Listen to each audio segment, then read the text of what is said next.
Welkom by die Klipkouer Sakeondersteuningsnetwerk Potgooi Radio episode, oftewel die Klipkouer Son Potgooi Radio episode waar ons elke Vrydagoggend tussen 6 en 8 regstreeks met jou gesels.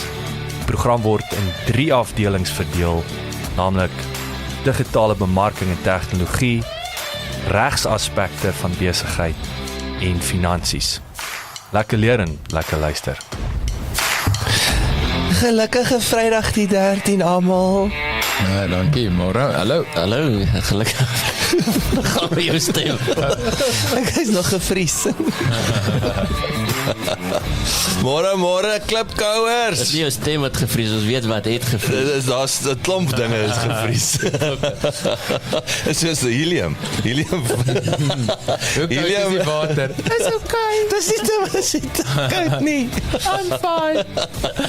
Ja, so die alternatief vir helium is om jou eiers te vries. Is groot mens helium.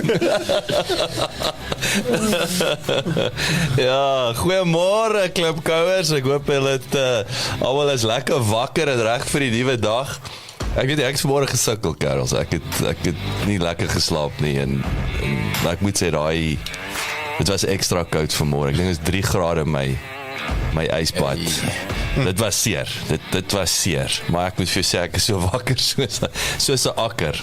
Wel, die funny ding van daai koue van jou is, toe ek vanoggend ook 'n koue shower vat, nou kry ek myself so 'n bietjie jammer, en nou, ek moet altyd maar daai in my kop hierdie trade-off doen, gaan ek nou koud begin, warm begin, dan koud, net warm, jy weet, is dan uiteindelik is die beter opsie, die moeiliker ene in my kop, en ek gaan soos, okay, nee, ek moet nou vars wees, ek gaan nou die koue shower aanvat, en ek huiwer so bietjie, en ek haal eers bietjie diep asem en goed, en soos wat ek so in dit ingaan, besef ek, ja, ek gaan vanoggend in actual koue water wees. Hierdie, as jou water ewe skielik so warm word soos my stort se koue water, dan brand ek. Gaan jy brand? Ja, gaan jy begin stoom.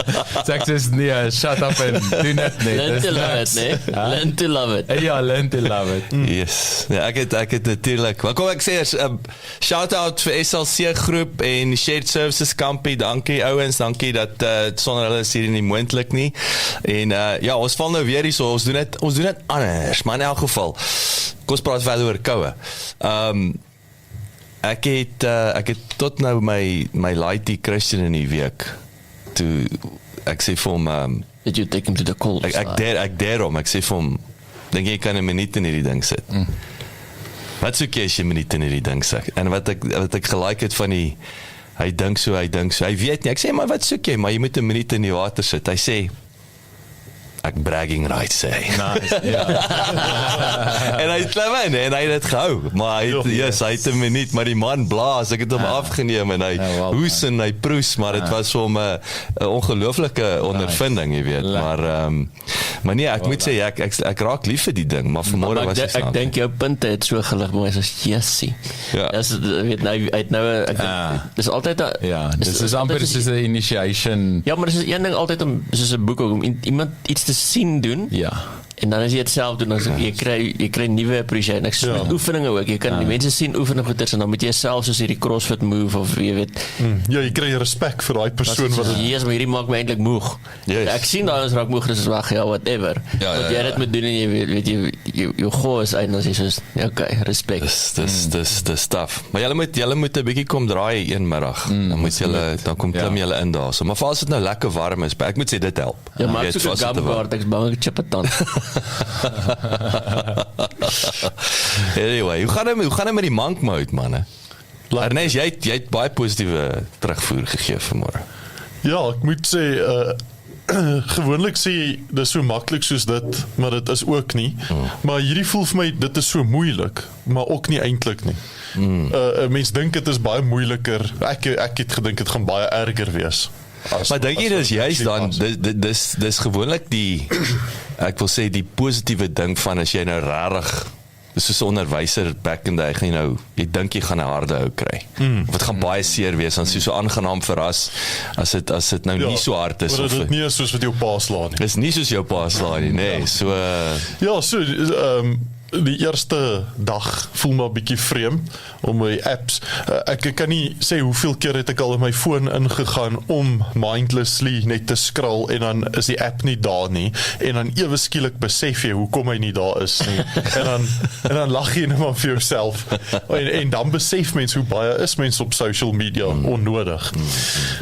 So dit was vir my lekker geweest. Dit is vir my tot dusver ook bietjie vreemd om nie televisie ooit te kyk nie. Ek kyk nooit, ek kyk relatief min televisie, maar ek geniet dit in die aande as die kinders gaan slaap het om so uur 'n bietjie iets te kyk en ja, dit voel weird. Die eet is vir my nogals maklik. Is dit, maar jy is nog steeds, jou venster is, jy eet tussen 4 en 8, nee? Ja, so ek doen die aandvenster. Deur die dag pla dit my nie veel nie. Cruise maar net deur. Ja, en dan, maar kyk, as ek dan by die huis kom, dan is ek honger. Eet jy vir 2. Ja, wel ek probeer daarom nou nie twee dae se kos dan nou in daai venster te eet nie, so ek kap dan nou maar gou 'n protein shake eers en dan so uur of wat later is dit nou aandete tyd. Maak jy voorbrand. Ja, 'n bietjie plek. En ja, wat dit op hierdie stadium bietjie moeilik maak, soos ek net nou vir julle gesê het, is dit voel of ek 2 gallon water 'n dag drink, oordat dit so donders warm op die stadium is. So al hoe mense die aircon bietjie kan start binne is om koue water die hele tyd te drink, en dan voel dit of daar nie plek is vir die kos nie. Maar jy moet nie koue water drink, jy laat Maria 'n bietjie vertel.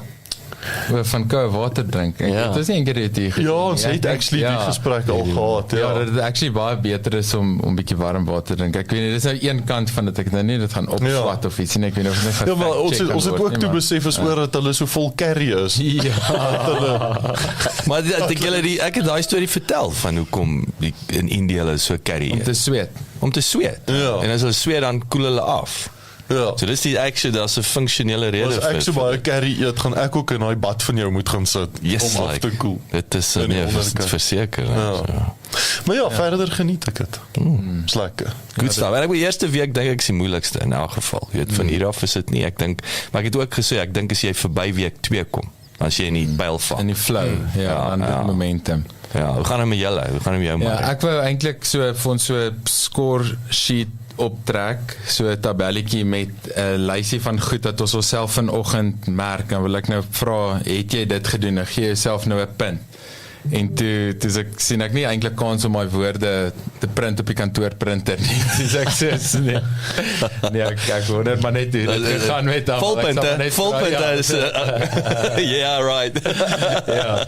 Nee, maar ek het dit was my nogals dis goed gewees om te weet, okay, nou begin dit.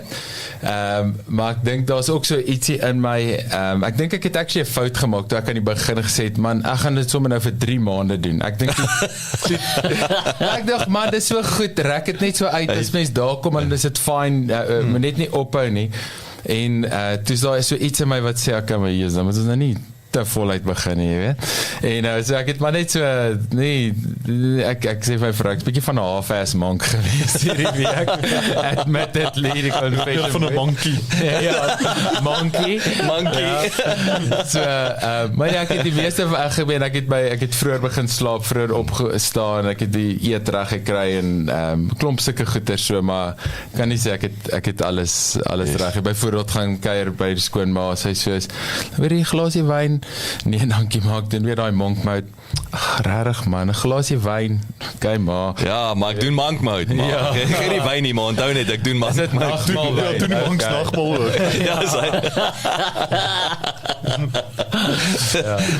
Maar weet julle wat is die definisie van 'n monk?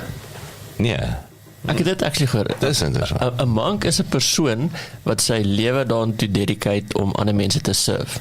O.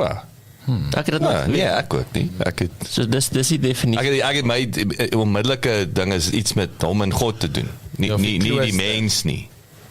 Maar deel van dit is dan jy is daar to serve others. Serve others. Maar dis ook 'n afstanddoening ding, is dit nie? Dit is ook 'n vow van wat is die monastic vow? Celibacy en goed. Ja, celibacy dink ek is 'n komponent daarvan, maar die afsluiting gedeelte soos die personal possessions En dis eintlik hoekom jy in die klooster gaan bly, want jy het nie meer personal possessions nie, en jy dra minder klere en jy het nie jy bou geen bates eintlik op vir jouself. Ja, want niks gaan oor myself. Ja, dit gaan ultimately altruïsties te wees. So is 'n deel van monk mode dan nie ook dat ons mag nie onderbroeke dra nie.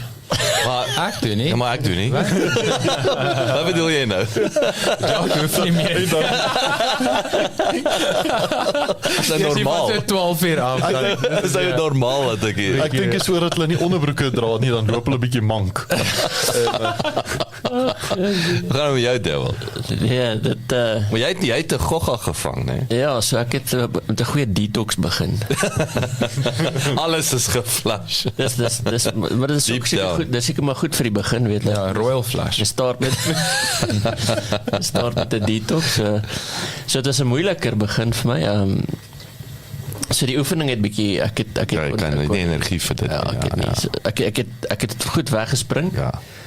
Maar ek het so 'n bietjie 'n dip gevang en weer vanoggend weer 'n bietjie ek was al 4 uur vanoggend op so weer reg. Ja. Energie terug. Dag en so ek gesê die journaling was my bietjie weird. Dis so. Daai eerste dag het ek het meer gesukkel met my pen wil nie lekker skryf en ek het meer daar gehad ek oor die pen en ook wat se pennetjie van toe onthou jy met 'n ballpoint en ek sê rabbit hole. Oh. Yes. So ek met daai bietjie inhou maar op die stadium voel die journaling nog vir my bietjie fluffy. Dis Ja. So dis amper daar's baie roes daar. Ja, maar Beating around the bush. ja, Nee. maar dis mindset. My mind is te besig, nee, en ek wil amper al sê is deel van daai dopamine detox goeie. Ek het ook myself baie as ek is tussen en dan ek maak die foon en sê maar wat wil jy nou doen? Ja. Want Ja. niks. Ek kan ergens iets gaan kyk nie, ek kan nie status updates kyk. So Saai daai bewustheid. So is daai bewustheid en ek dink as jy mis net weer kom en jou mind raak bietjie stiller en jy weet dis hoekom ek dink die journaling is 'n goeie ding. Dis net so ek sê dit is nou bietjie nog geroes so weet daai eerste keer spring weg en maar wat nou dis is jy het lanklaas geoefen ook. Daai eerste in die begin wat ek weer oefen ook, ek was styf. Dit is net om weer in die groove te kom. Weet alles is 'n bietjie wonky. Ek het tog alself met die journaling. Ek het net eendag gejournal. Toe was ek ook self, toe ek soos dan as ek in die oggend wakker word en ek soos okay, wat gaan ek nou eerste ding doen? Dan vind ek myself ek gaan sit liewer op die stoep en ek doen die breathing en luister iets as wat ek 'n bietjie strekke goed as wat ek gaan skryf en dit ek het bietjie dieselfde beleef. Ek het gaan skryf ek soos ek vind nie nou hier in die waarde wat ek al van tevore heen gevind het nie. Daar was baie kere vir my baie nut daarin om eintlik te deklatter en klomp goeters mee te deel of 'n sekere beplanning in my kop bietjie uit te sorteer en nou sê ek so of nee, ek wil eintlik net bietjie stil word in my zone en gaan, jy weet, klomp gedagtes deur my laat vloei, nie alles konkreet probeer maak en formuleer in teks en sulke goed nie. Ek wil nou net 'n bietjie deur dit vloei en ook kyk wat bietjie na my toe kom en so aan. So bietjie dieselfde met die journaling. Dalk ek sal dit weer doen miskien, maar ek dink dit is ook alright om te luister na terugvoer en sê man ek is 'n bietjie meer inclined hiernatoe as daarnatoe. Ja, ek dink daai is weer eens belangrik, nee. Dis nou weer die journaling was vir my gevloei. Ek inteendeel dis die maklikste ding vir my. Dit is ook baie interessant, jy weet. Dit is vir my ek staan op, ek maak 'n koppie koffie, my swart koffie. Ek het nou weer my ou percolator, is snaaks want ek wil net die goed inneek en 'n knoppie druk, jy weet, en hy spoeg uit.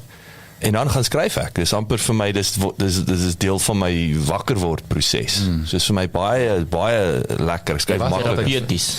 Ekskuus. Bietjie terapeuties. Dit is terapeuties, is verseker. Was altyd vir my so. Ja, nee, so dit is snaaks genoeg. Dit is vir my die maklikste ding, maar wat vir my nou weird is en dis waar mense moet pas op. Ek het ook so ek kan regiet raak in 'n ding. Is nou lees ek met die ysbad dat jy as jy oefen, so ek het nou my kettlebell wat ek mee oefen. So jy verloor strength of jy verloor daai muscle bou faktor as jy die harde oefening doen, jy klim in die ysbad. So jy moet 'n groot gap gesien, jy moet 'n groot gap tussen die twee laat. Want dit is nie selfs soos as jy dink as jy nou rugby speler is en klim in die ysbad. Ysbad is 10 grade.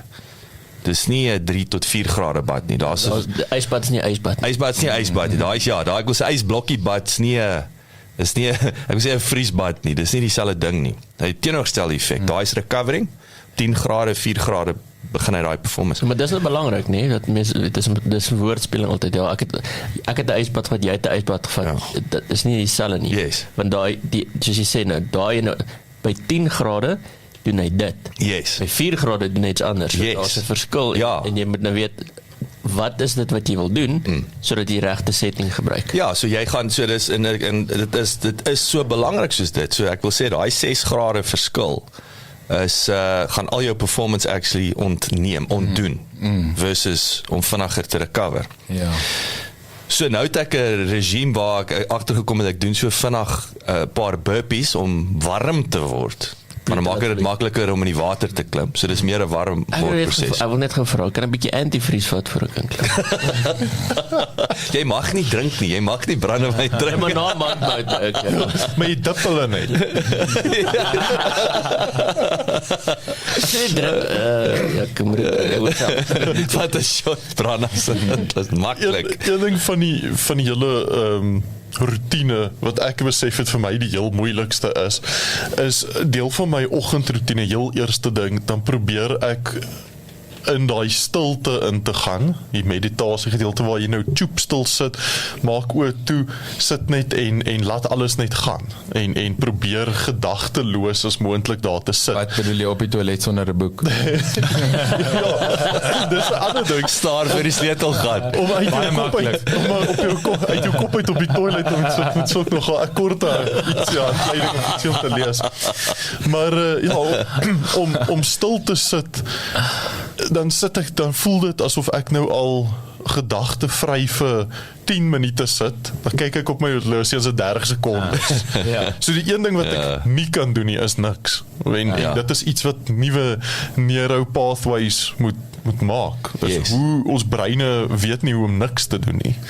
Maar jy weet, nee, ons dink tussen 10 en 45,000 gedagtes elke dag. Jou brein in sy subconscious dink dit die hele tyd.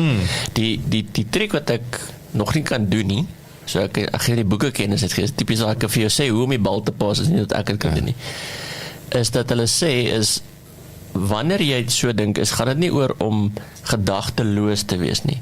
Nee, dat jy kan die gedagte vang en jy kan dink aan die gedagte en dan net met jou breathing kom jy weer terug. Ja. So as om te sê, okay, jy gaan maar nie gaan af in die rabbit hole nie. Is right, ek weet. En jy fight hom nie. Jy fight hom nie, alright, kom ons terug. Yes. Alright, jy gaan, okay, kom ons terug. Ja. Ja, Maar dit is vrek moeilik. Ja, want die ding is ook soos eintlik baie van die meditasie tegnieke is dat, en ek sê tegnieke so want die halfmeesters, die gevorderde mense in meditasie, hulle het nie tegniek nie, hulle het net meditasie. Maar tegnieke is eintlik net 'n hulpmiddel om jou in meditasie in te kry, wat baie kere dit eintlik op neerkom, soos fokus op jou asemhaling, raak baie bewus van jou liggaam en jou sintuie en sulke tipe goeters is eintlik, hulle sê, dis om so hard op een spesifieke ding te fokus, dat die res van die brein kan ontspan. En dit is half dit, dat jy gee vir jouself iets wat kind of interessant genoeg is, of jy sit genoeg fokus op, is maar eintlik boring genoeg, dat dit jou nie so stimuleer, dat dit jou consume nie, dat jy eintlik bietjie so daai vloei ding, ek dink eintlik dis die boeddhist wat so ding het, wat hulle sê, dat jy is nie die gedagte nie, jy is ook nie die ding wat die gedagte beheer nie, jy is die een wat die verskil agterkom, wat sien wat Ja, jy sien hom en hy sweef verby, nee. Is die observer. Observer. Ja. So 'n interessante ding en dis nou weer waar ek sien dit klink of ek 'n vrieskas verkoopsman is. Dis nou die wonderlike ding vir my van die vriesbad is nommer 1. Nou hoor nou 'n interessante ding, want ek het nou bietjie weer na Huberman, wat is sy dokter, wat is sy naam? Andrew Huberman. Soos luisteraars gaan kyk gerus die ou, gaan luister sy podcast, baie interessante man. En dis het terloops, jy weet hy's heeltemal getatoeëer op sy arms.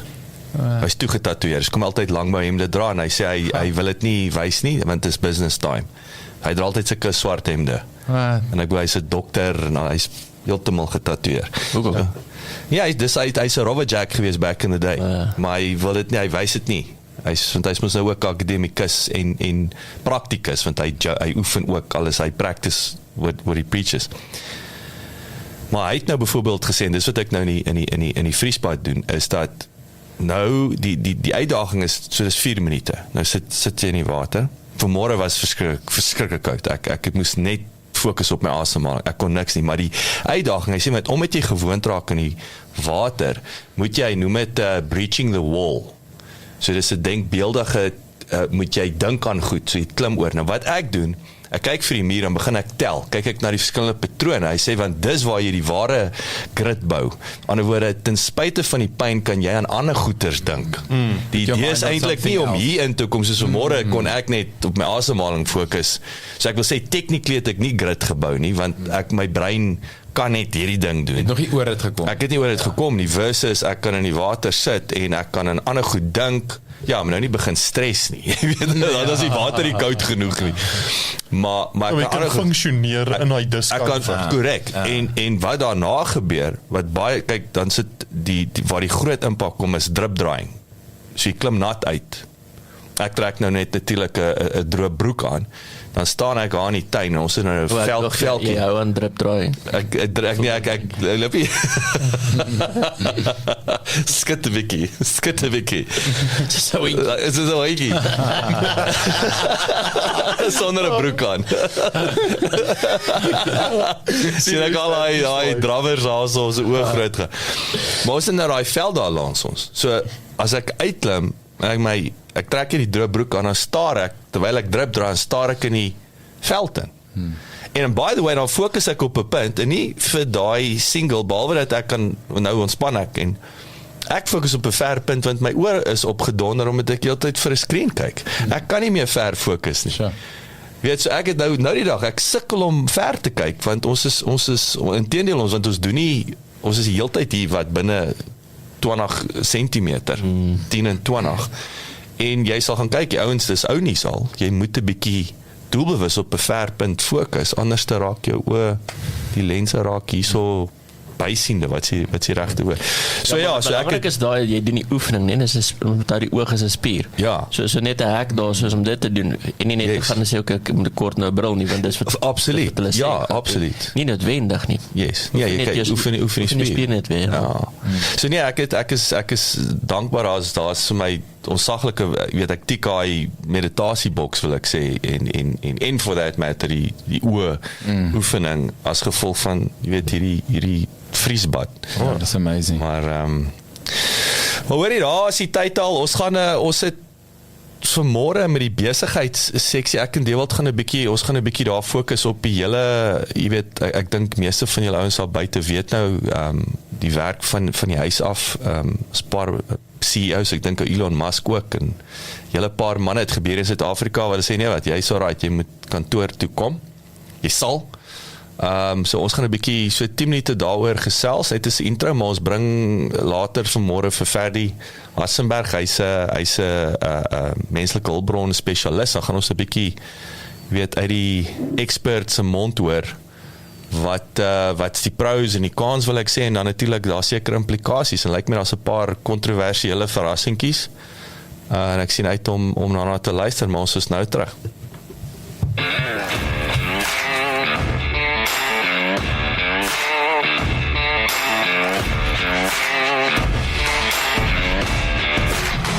Ek het vir jou goeie nuus.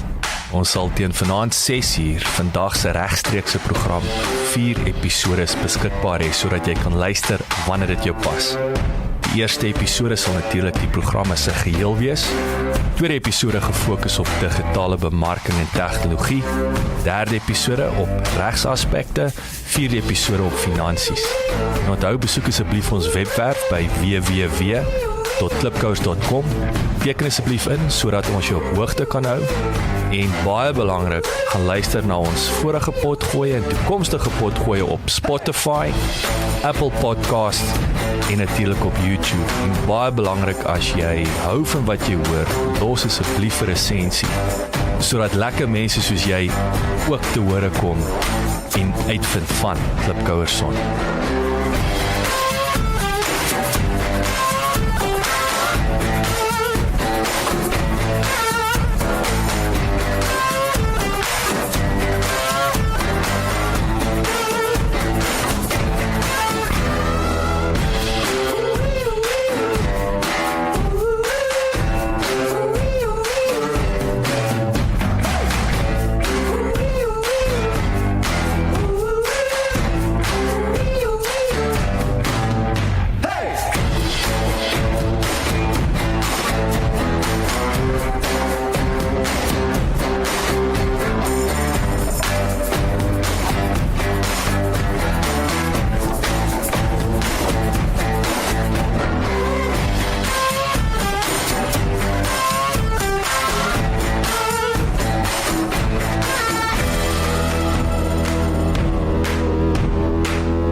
Yeah. Alright.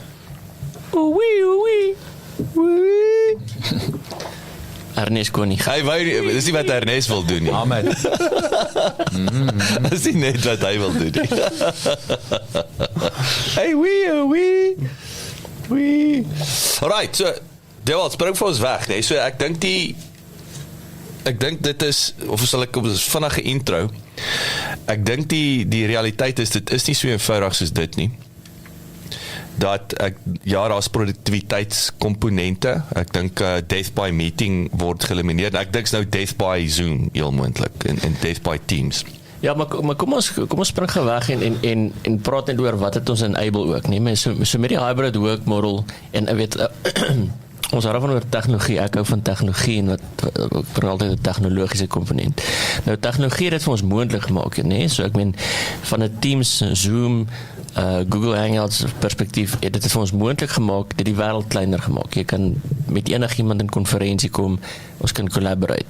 En dit alles versnel, want gewoonlik was dit was nie oop vir almal nie, dit was vreemd. Dit het mense almal geforseer in dit in, dat dit nie nou snaaks is as jy sê, kom ons Teams of kom ons Zoom nie. Maar ek dink, net voor die pandemie, so jy partykeer mense gekry het, sê maar, wat's dit? Ja, kom ons Skype gou, was voor die tyd. Ja, of hulle sê maar, nee wat, kom eerder na my toe, weet, of bel my liewer. Of sê ek, Wil jy Zoom? Ek het dit nie. Wil jy Zoom nie, ek's nie by nie. Party mense is nie by nie in die oggend nie. Maar behalwe nou die collaborasie, die platforms soos Zooms en Teams en daai goeters, is daar ander digitale ekosisteme wat ook ontwikkel het. En dit maak dit nou vir mense makliker om saam te werk. Baie van die tools het wat ons noem 'n collaboration komponent. So terwyl jy werk op jou tool, kan jy sê, okay, maar ek share hierdie gedeelte met my kollega. Ek wil sê die jack of all trades, mens noem die virtual whiteboard, soos Miro, waar jy kan brainstorm en goeters teken, en jy kan almal in die meeting hê, almal kan sien wat jy doen. Weet, ek dink daai is nog steeds vrek belangrik, want teken jy met jou muis, ek ken dit nou, jy sê Miro. Ja, daai wat ek gebruik. Ja, daai wat as jy prentjies teken en die sticky notes en die... Alright, dis 'n whiteboard. Ja, dis effectively net 'n whiteboard. Okay. Maar ek meen, dit is nie begin, dan is mense so in ons wêreld, in die ingenieurswêreld, sagteware ontwikkeling, as jy designs doen, kan jy live, terwyl jou user experience en hulle sê, right, hierso, dan kan iemand sê, maar kan ons daai nie verander na dit toe nie, los 'n comment, die ou verander het, jy kan, weet, dit is bow as you go. Bow as you go. Ja, dis 'n lekker ding. So die rym is die waarheid.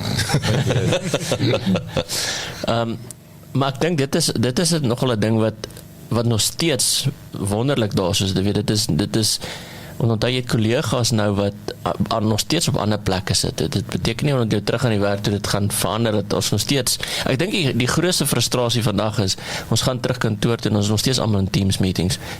Jy weet, 2-3 van jou kollegas sit langs jou en die ander sit net aan die ander kant, en in plaas dat ons 'n meeting room boek, nou nog steeds Teams, maar jy het al die mense rondom jou, so dit is ook 'n stering.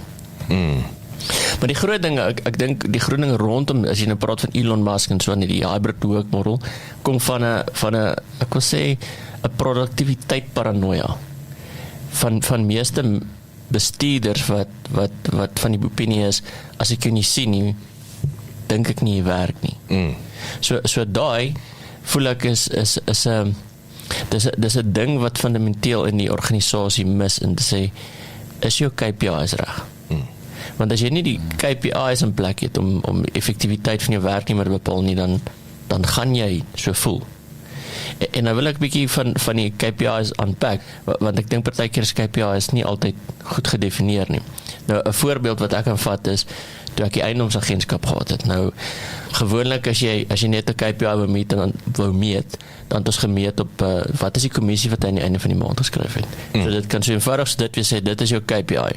Maar dit is eintlik nie wat jy moet meet alleen nie, want dit is die uitkoms, en ja, mens kan nie net uitkoms meet nie. Wat is die resep wat jy gebruik het? So hulle sê altyd success leaves clues.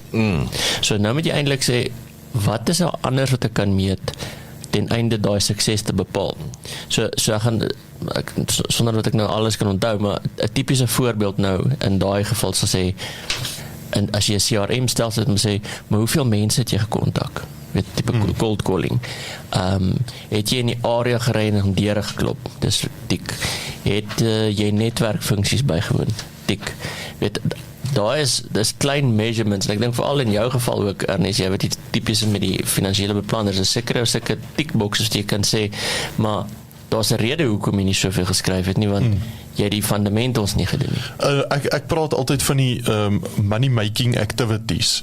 So daar's 'n sekere hoeveelheid aktiwiteite wat jy in 'n week moet doen om by die einddoel van jou kommissie of die geld wat jy maak uit te kom. En as jy nie die bulk van jou tyd fokus op money making activities nie, so dit is tipies om die foon op te tel en sekere oproepe te maak en klomp aktiwiteite wat mens moet measure. Maar daar's 'n ander skies man. Frikkie. Op 'n vorige ding wat ek ook net gedink het, skies dat ek shift nou so halwe tree terug. Ietsie wat ek al oor gewonder het, waarom van hierdie groot maatskappye ewe skielik almal weer by die kantoor wil hê. So ek het 'n teorie dat meeste eksekuteer vlak mense ekstroverte is. En hulle like die gebuzz. Maar die mense onder jou is nie noodwendig nie. Maar oordat jy 'n ekstrovert is en jy like hierdie mense om jou, wil jy hulle weer daar hê. Dis maar net 'n teorie. So kom ek wil vinnig daarby aansluit. Skus, val jy nou in die rede. Ek het hierso 'n nota gemaak. Daar staan persoonlikheid. En dit is een ding wat ek wonder, word persoonlikheidsdinamiek in ag geneem ook uiteindelik. Met ander woorde, jy moet in die kantoor kom werk versus weet jy hierdie een persoon, nie almal nie. Hierdie een persoon se dinamiek is hy moet of sy moet ten minste 2 dae 'n week of 3 dae 'n week bietjie op bly hê, want dis waarop hulle mees produktiefste is. Ek dink dit word in ag geneem nie. Ek dink dit is one size fits all. Maar so dink ek die beste model is die middel ene wat die mense sê, laat jy in jou span besluit, want daar's 'n span dinamika en in jou span en hoe jy werk, want daar's verskillende areas in besigheid, ons moet dit nou tog maar besef. As jy in die retail is, die persoon met die til slaan, jy kan nie van die huis af die til slaan. Absoluut. As jy in 'n call center is, wel in 'n call center nie, in 'n call center kan jy by die huis bel, ja. Maar daar's sekere funksies wat jy nou moet daarvoor wees, maar en ek ken persoonlikheid, sekere mense moet gemicromanage word, dis net 'n persoonlikheidsding en jy moet dit weet van daai persoon, dan is dit belangriker dat hulle kantoor toe kom. Ander mense het meer die stilte nodig, want hy het se denker, hy weet, los hom dan by die huis.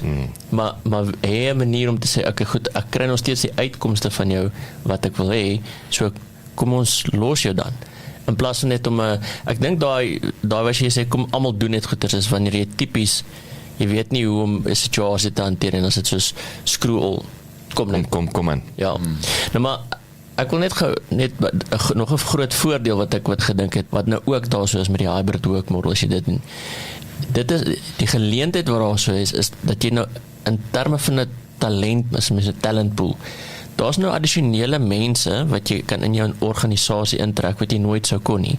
Mense wat, ek wil sê, hierdie briljante sagtewareontwikkelaar wat van die platteland hou. Hy bly in die platteland, hy gaan nooit stad toe wil kom nie, want hy hou nie van die haas en baas nie. En vice versa. Ek het 'n praktiese voorbeeld wat VKB wat in Ryds sit. En hulle kan nie in Bethlehem en Ryds Local Talent Scout. Korrek. Veral nie wanneer dit by ICT of ingenieurs kom nie.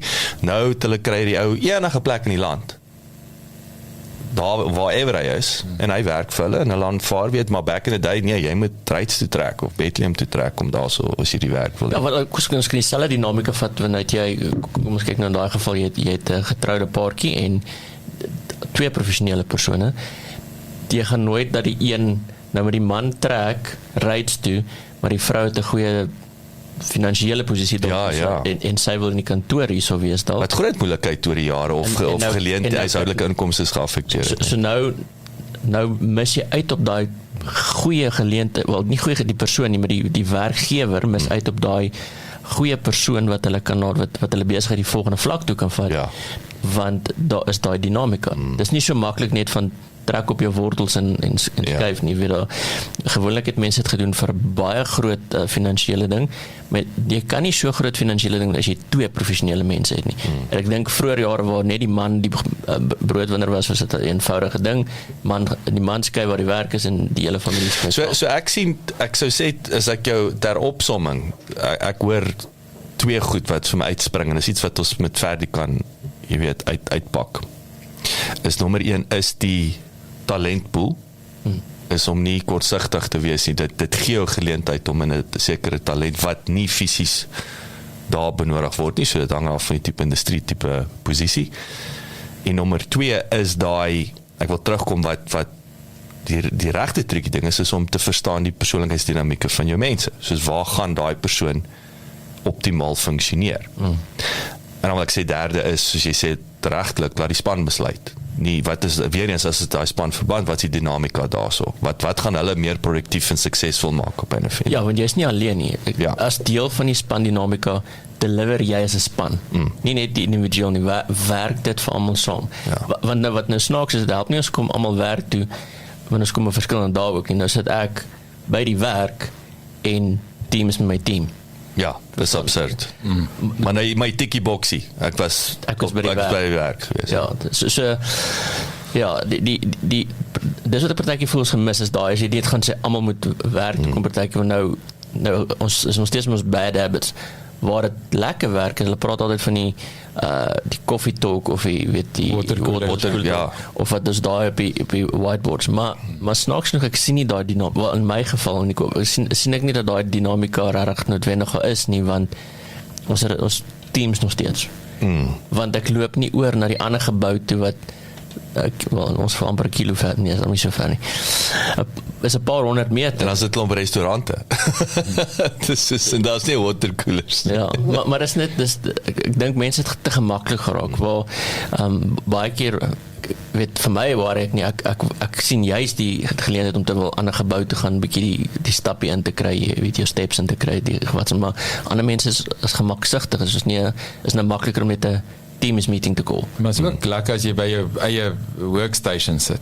Want dit beteken ook, mens kan dadelik goed, okay, mens kan jou laptop na 'n meeting toe vat en daar sit en goeters, maar ek vind dit baie kere nogals intrusive om met 'n oop laptop in 'n meeting te sit, want nou werk ek en die vraag in ander mense kop, en ek sê dit maar, want ek dink dit, as ek oorkant iemand sit, dan sê ek soos, ek sien jy tik, ek sien jy beweeg jy muis, is jy hier, maak jy notes, of doen jy e-mails, jy weet, en okay, mens kan nog steeds disrespectful wees en nie luister nie oor Teams, nie, ek kan nie sien nie, maar ek vind dit baie keer nuttig om sê maar notas te maak, of om iets te kan check, ons praat oor iets, ek maak die dokumente oop, ek gaan bietjie deur dit, maak my notas, na die tyd is ek direk reg om dit te implementeer, so ja, maar daai is maklik, weet ek dink dis waar die fisies ding kom, ek kan sien of jy engage, ek kan sien maak jy nota, of as jy as jy op 'n ander pad want hoe ek het gaan sien is jy gaan nou op my punte vra, want dan weet ek jy het notas neem.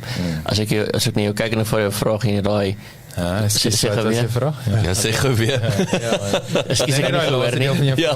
Die vraagdeel. Ja, maar dis nou nie. Ekskuus, my koneksie was nie lekker nie. Ja, jy's nie. Ja, jou brein was nie connected nie, ja. Nee, maar toe, ons sal ons tackle vir Ferdi as hy inpop nou. Ons gaan gou musiekie luister. Het gaan dieselfde as verlede week wees, maar so raai, dankie Lyria Winchester. Shout out vir jou. Ons gee van die dag, ek gaan al hierdie songs nog in daai supermark sit.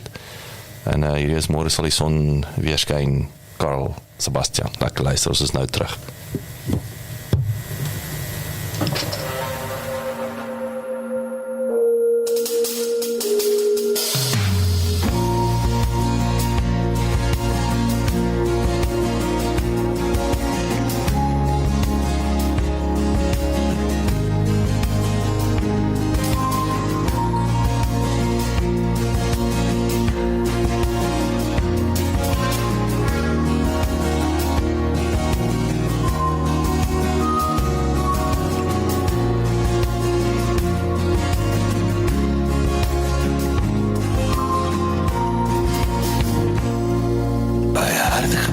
Soms die draak gesteek in my lewe, maar God my vergewe, het was my lewe.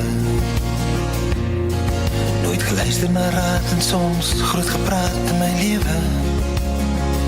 Sal God my vergewe? Ek wou net lewe.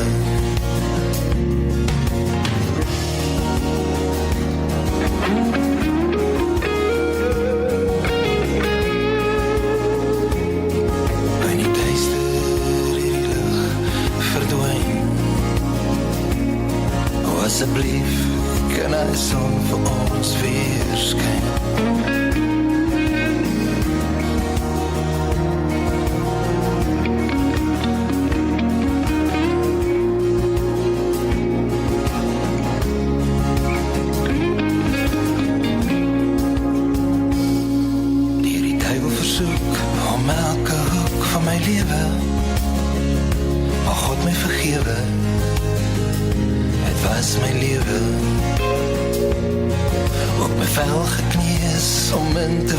In my lewe sal God my vergewe. Ek wou net lewe.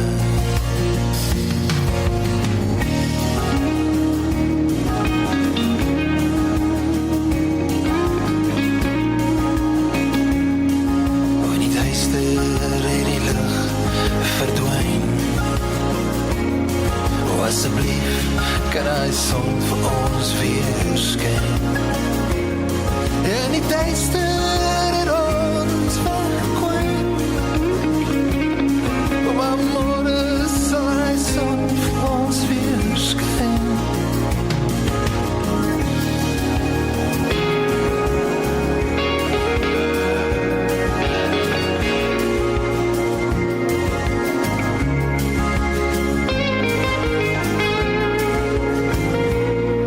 Toe vir God gaan soek in sy boek van die lewe, sodat hy my kan vergewe en ek weer kan lewe. Ek toe uitgevind, ek was nog steeds 'n kind in my lewe, moes ek myself kon vergewe om weer te kon lewe.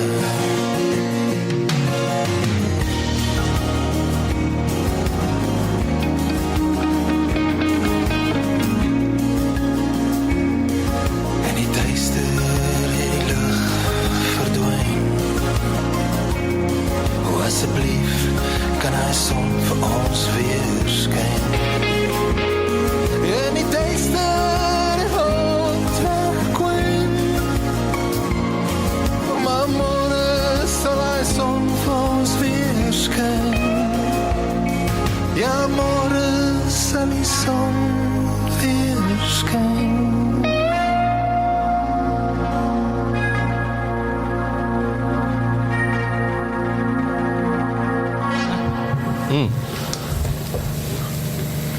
Ekskuus maar, ek het was heel ongeskik en nie gesê wat volgende kom, maar almal weet wie kom na die besigheidsseksie. Ek het nou die regsseksie. Seksie reg. Ja, so, okay, goed. Ons, ek wil 'n bietjie praat oor good governance, né? Wat dink jy nou alweer aan, Ernest? Ja, so die woord het al hier opgekom, goeie regeerkunde is die mooi Afrikaans daarvoor. Wat dit in Engels? Governance. O, governance, Ja. regeerkunde. Ja, dit maak Dit is Afrikaans, dis nie die mooi Dis Afrikaans. nie mooi nie. Ek voel ook nie dis die beste woord daar buite nie, maar ek het dit maar gehoor, maar Ek het net dadelik gedink ons het nie kundiges in die regering nie, maar seker nie dit nie. Regeerkunde, onkunde, regeeronkunde. so ons is nou besig met so 'n tenderproses waar ons vir so as deel van 'n hele konsultasiespan vir 'n groot staatsorgaan. Die organisasie het 87 beleidsdokumente en proseduredokumente en hulle wil nou 'n 12 maande projek loods om hierdie ding, al hulle dokumente te belyn. Okay, met hulle mandaat in terme van hulle delegation of authority en die constitution en die wetgewing en good practice en sulke goed. En nou is dit nogal 'n challenge, waar begin 'n mens? Hoe sit mense hierdie ding aan mekaar? Watse mense kry mens almal in die span en wie doen wat? Hoe benader mense dit is, ek dink iets is omtrent elke derde dag moet mense 'n nuwe policy uitpomp wat gerefresh is en dit moet juis als gaan nie so wees dit nie, maar dis nou die average. Okay, maar so ek wil 'n bietjie praat oor wat is eintlik governance en net so 'n oorhoofse wie daarvan gee en verduidelik waar pas dit eintlik in die hele konsep van 'n organisasie. So 'n organisasie bestaan tipies weens 'n een of ander vorm van 'n mandaat. Dit is 'n instruksie om iets uit te voer, 'n doel vir bestaan. So, maar die doel van elke organisasie is nie altyd duidelik nie, is baie dikwels onseker en daar's ook klomp verskillende perspektiewe op die doel van 'n organisasie. Vir party mense is dit dalk net 'n werkgewer en vir ander is dit 'n diensverskaffer of 'n trustee van geld of bates soos 'n bank of so, of om lenings of beurse te verskaf, of partykeer is dit 'n aftreeplan, jy hoop hierdie ding word vir jou iets werd, of net 'n inkomstebron of dit is dalk 'n droom wat jy 'n kans kry om uit te leef. Baie keer is dit als van die bogenoemde en die einddoel is eintlik maar net om nie bankrot te gaan of in die moeilikheid te kom nie. Jy weet, dit is maar die regte omtrent basics waarop dit baie keer neerkom. Maar indien daar 'n duidelike doel vir 'n organisasie is, of daar's ten minste behoefte vir duidelikheid en sorgsaamheid, dan ontstaan daar vereiste vir interne struktuur. En dan, as ons dan kom by governance regeerkunde, dan is die vraag, who gets to decide what? So, eerstens, dit blyk baie moeiliker te wees om in kleiner organisasies enige iets te implementeer as formeel as in 'n groter organisasie, want in die klein organisasies doen almal alles, of daar so groot oorvleeling en as jy almal moet baie buigsaam wees en mens spring in en maak maar net dinge gebeur, maar in groot organisasies daar baie meer geneigtheid ten minste om baie meer herhaling te wees en toedeling van take en verantwoordelikhede. Hoewel in enige organisasie is duidelikheid nog steeds welkom en dit is nuttig. So, net so vinnig, in staatsorgane word by definisie deur statuut geskep. So, dit word dan gereguleer deur allerlei wetgewing in die grondwet en ander wette waaronder die staat onderworpe is. So, dit maak dit teoreties makliker vir staatsorgane om reëls en 'n raamwerk te skep, want die regsraamwerk bestaan reeds en daar's duidelike bakens en dit dui die rigting aan, sodat die doel van die wetgewer is baie keer wat hulle van praat. So, staatsorgane is tipies onder een of ander owerheidsvorm toegedeel, soos daar's 'n raad of 'n persoon. Hulle praat baie keer van die accounting person of die accounting authority, so of die accounting officer. So, dit is die primêre persoon of entiteit waar die gesag dan aan toegedeel word. In 'n maatskappy is die aandeelhouers of in co-ops die lede die uiteindelike besluitnemers oor die mees fundamentele besluite, soos om te likwideer of om stigtingsdokumente te verander of om direkteure aan te stel en te verwyder. Maar tog word die bevoegdheid vir die besluitneming aan die direkteure toegedeel met die gesag om 95% van die dag tot dag en eintlik jaar tot jaar besluite te neem. So of die gesag aan 'n persoon of aan 'n raad toegedeel word, dis die verantwoordbare entiteit, die accountable entity. En dit is dan van daar wat al die gesag in die organisasie gedelegeer word en ook dan teruggetrek kan word. So werknemers en kontrakteurs in 'n organisasie wat mens eintlik gewoonlik sien operate, die hande en voete is in effek alles instruksies van die direkteure af. Al is dit 'n werknemer wat dit aan 'n ander werknemer of aan die kontrakteur daai instruksie toedeel, dit kom nog steeds, is nog steeds gedelegeerde gesag. Almal het effectively gedelegeerde gesag. So daarom is governance regeerkunde who gets to decide what, weer eens, dit is wie het enigstens besluitnemingsbevoegdheid of die vermoë om die organisasie te bind. En Ekskuus ek van jou rede, is daai nie juist, ek wil sê, dalk is dit wanneer jy toe beweeg, is dat soms dink ouens, hulle het nie verantwoordelikheid. Dis nie soseer net wie het die krag of die reg om te besluit te neem nie, dis baie keer dink ouens, ek is onskuldig, ek kan nie gebind word nie, nee.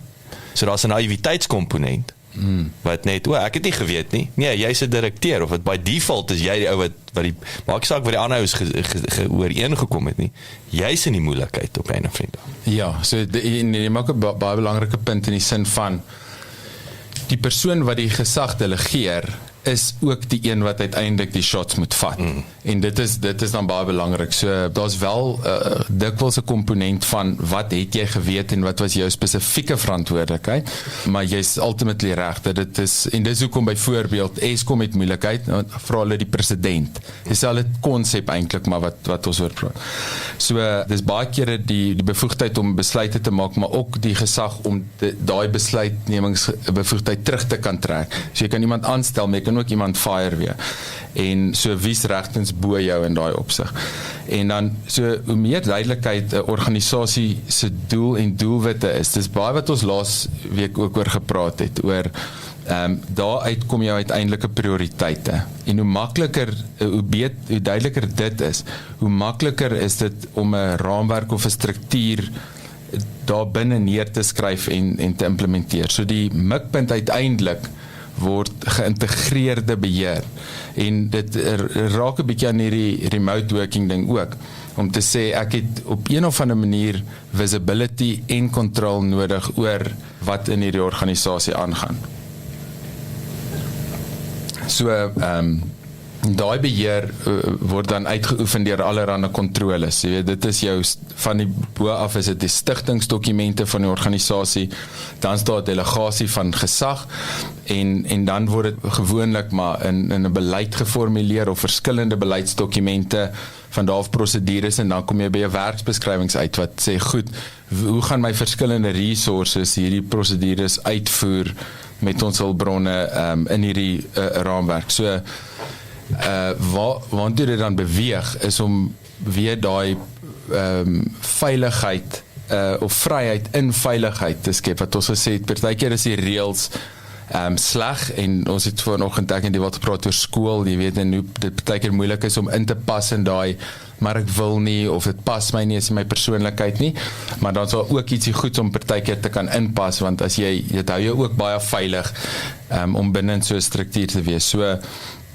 uiteindelik dan is dit om hierdie beginsels toe te pas in enige organisasie, 'n winsgewende, nie winsgewende organisasie of wat ook al dit is, word die waarskynlikheid op oorlewing, sustainability is altyd wat is die buzzword. So wat ek hoor die hele tyd eintlik maar is of wat ek voel is daai good governance of die regeerraamwerk is rondom die beskerming van die organisasie. Het sy het is om profijt te maak, om voor te bestaan, het sy het is om nie in die moeilikheid te kom. So ek wil dit amper al sê, dis 'n beskermmeganisme, wat ek net al gevind het, waar dit partykeer is dit oorbeskermend, in die sin van, ons praat dan van, ek het die tikboksie getik, want ek is linked aan die governance, maar dit maak glad nie sin wat ons hier doen nie. Substantively is dit leeg. En miskien moet jy sê, okay goed, ek wil nie die governance breek nie, maar miskien het ons net 'n klein deviation nodig om te sê, kom ons pas hierdie net in ons span aan, laat ons steeds align met die governance, maar nie net blindelings. Ek dink dat partykeer blindelings en net, kom ons doen hierdie nou maar, laat ons die boksie kan tik, maar dis 'n frustrasie vir almal. Maar daai is 'n baie belangrike punt, want daai is vir my die definisie van bureaucracy. As jy begin goed doen om 'n boksie te tik, maar dit maak alles stadiger. Besluitneming is stadiger. Maar dis gewoonlik wat in die so dit is, ek wil sê, ons weet wat die definisie van bureaucracy is, maar dit voel vir my is dit dan die potensiële root cause van bureaucracy. Ek dink julle raak in 'n baie belangrike punt, want dit is bureaucratic downfall is uiteindelik ook iets wat die oorlewing van 'n organisasie kan heeltemal bind, of nie, kan demolish, heeltemal tot niet laat gaan. En so dit gaan daar uiteindelik daaroor. Een van die beginsels wat ek dink oor die jare verander het, was dat dit was altyd hierdie klem van the best interest of the organization, the best interest of the company, and the best interest of shareholders. En soos in die King Code of Good Governance het hulle die fokus begin skuif na stakeholders. So dit is almal wat die hele omgewing waar binne hierdie organisasie homself beleef, en dit behoort eintlik beter te werk, en dit self as daai benadering regtig, dit is wat uiteindelik seëvier. Die spesifieke punt wat jy van praat, is ook 'n ding wat hulle in die reg praat van substantive of formative compliance. Jy weet dat wat doen jy, tik jy die boks of kom jy die regte doel van hierdie ding na, leef jy dit uit? Want partykeer dan presies as jy sê, jy tik al die boksies, maar daar's eintlik was dit leeg en ander kere was baie minder boksies getik, maar die hart van die ding was geraak. So ek weet byvoorbeeld in co-ops is nogals een van die groot tendense oor tyd was dat dit begin as hierdie, okay, kom ons span saam, kom ons werk saam, kom ons vat hande, dan word daar uiteindelik hierdie organisasie gebou, en omdat dit so groot word, okay, ons kort reëls, ons kort bestuur, ons kort struktuur, ons moet alles in hierdie blokkies en komitees en rade en resolusies en sulke tipe goeders, en dan uiteindelik word die kou op 'n groot corporate, en word so groot, het so baie geld dat dit 'n bank kan word en dit sy eie versekering en finansiering en baie volop in Engeland, nee. Ek dink daar is actually die een, ek dink Co-op is een van die handelsmerke, en hulle het banke en supermarkte en versekering en alles. Maar ek wonder waar lê die sweet spot dan nou tussen winging it, want ons weet dis nie goed nie, jy kan nie dit elke liewe besluit net wing nie, maar te veel boksies wat getik moet word, haal die entrepreneur en die kreativiteit uit ons uit, en iewers moet daar 'n sweet spot wees, want daar so sê ding, it's going to be clear. So dit is goed vir jou werknemers dat daar boksies is wat getik moet word. Dit gee sekerheid soos ons vroeër genoem het. Maar ons moet ook daai spasie vir kreatiwiteit nie doodmaak nie. Ja, want anders voel jy ingeboks. Ja, en hulle in die boksie. Daar's dit Don't be wat getik word. Don't be a box.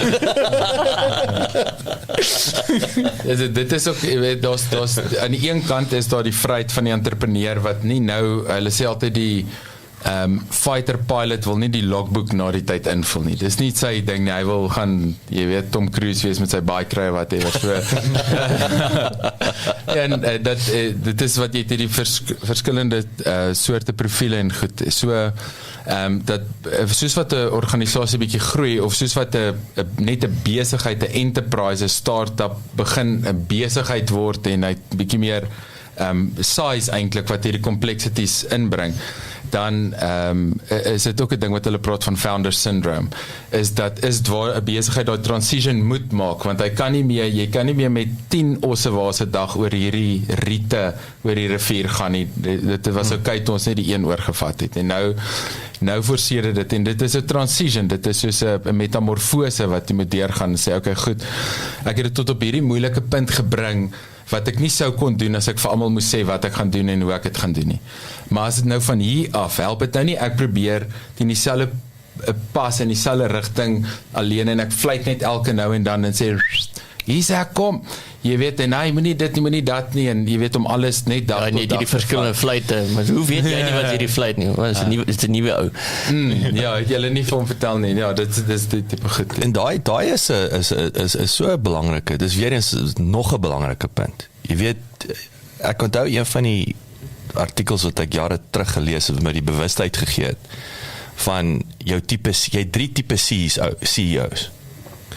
So of jy kan nou sê founder en CEO, maar daai is altyd, is vir my so American. Jy weet, jy moet nou die founder en die CEO wees. Ek sê dit is belaglik. Almal is nie 'n CEO wat 'n founder is nie. En moenie skaam wees daaroor nie.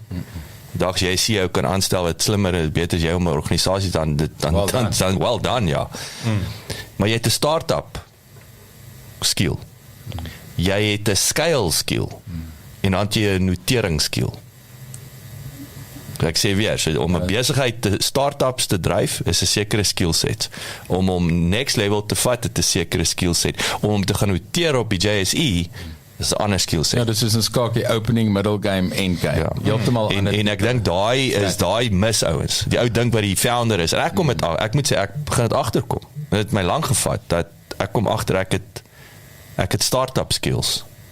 Maar ek begin agterkom hoe val die wiele af die oomblik wat ek het nie daai, ek sê dit nou, ja, ek ergens moet ek kort breinkrag om na die next level, en dit kom terug na prosedures, sisteme, dissiplines. En ek sien ou nie, ek so 'n bietjie die cowboy met die masjiengeweer. Ja, en dalk is die beter ding om weet te sê, okay, wat is my volgende mission en hoe kan ek hierdie ding laat oorerf nou vir iemand wat sê, goed, hierso is die basics, bel my as jy iets kort, hier's wat hierso gebeur, jy weet, hier's wat ek nog moet doen, maar ek kort nou iemand om... En Quentin, ek was gister by Quentin en hy het weer ons het klem gelê op, jy moet jou besigheid nou kan verkoop. Dis actually die asset test, ongeag die grootte. Ernest, ek dink julle is daar online. Soos 'n asset en asset, né? Asset, ja. Asset, ja. Julle is onlangs deur 'n oefening, nee, met die waardasie van die maatskappy en ek dink dis 'n eye-opener, nee. Die feit dat julle kan julle besigheid nou verkoop, maar dit is 'n ding wat gelos word. Want ouens dink is nie, jy hoef nie, nee, inteendeel. As jy hom struktureer vir 'n verkoop, dan gaan jy al die regte boksies tik. Sonder die bureaucracy en goeders. Dis nie die punt van die oefening nie. Ernest, hoe was jou ervaring? Ja, mens, dis nou waar die winging het nie gaan werk nie. Jy kan nie goeders wing, dan is jou besigheid nie sellable nie, want jy is die persoon wat die besluit op die spot elke keer moet neem. En maar jy is die main wingman en is hy af is. Ja, want jy wil vir jou finansiële state kan great like, of jou bankrekening, maar dan sê hulle, okay, goed, hoe doen jy dit? O nee, wat ek gewoonlik doen is, en dan, okay, maar waar is hierdie, waar kry ons daai? Susan is nie, ek weet nie. Ek het hierdie neergeskryf, daai is in my e-mails, hierdie, dan is soos hoorie, ek koop 'n dad, ek kan nie jou koop nie, jy gaan nie, jy weet? Ja, dis soos wat Robert Kiyosaki altyd sê, is, kan jy vir 'n maand of 2 op vakansie gaan, en jou besigheid function soos wat hy het toe jy daar was. Ja. Het jy daai sisteme in plek, en dis dan nou waar die governance inkom, is daai governance, daar gaan die mense nog steeds weet wat om te doen, en as hulle vasbrand, gaan hulle na iemand toe kan gaan, wat nie jy is nie. En ek dink, Jacques, ons het dit ook al hier genoem, maar jy het dit een keer so goed gesê van, hoeveel van die stigters wat uiteindelik, hulle word maar baie keer die chairman van die board van die holding company of so, en dan maar wat eintlik die goed begin het.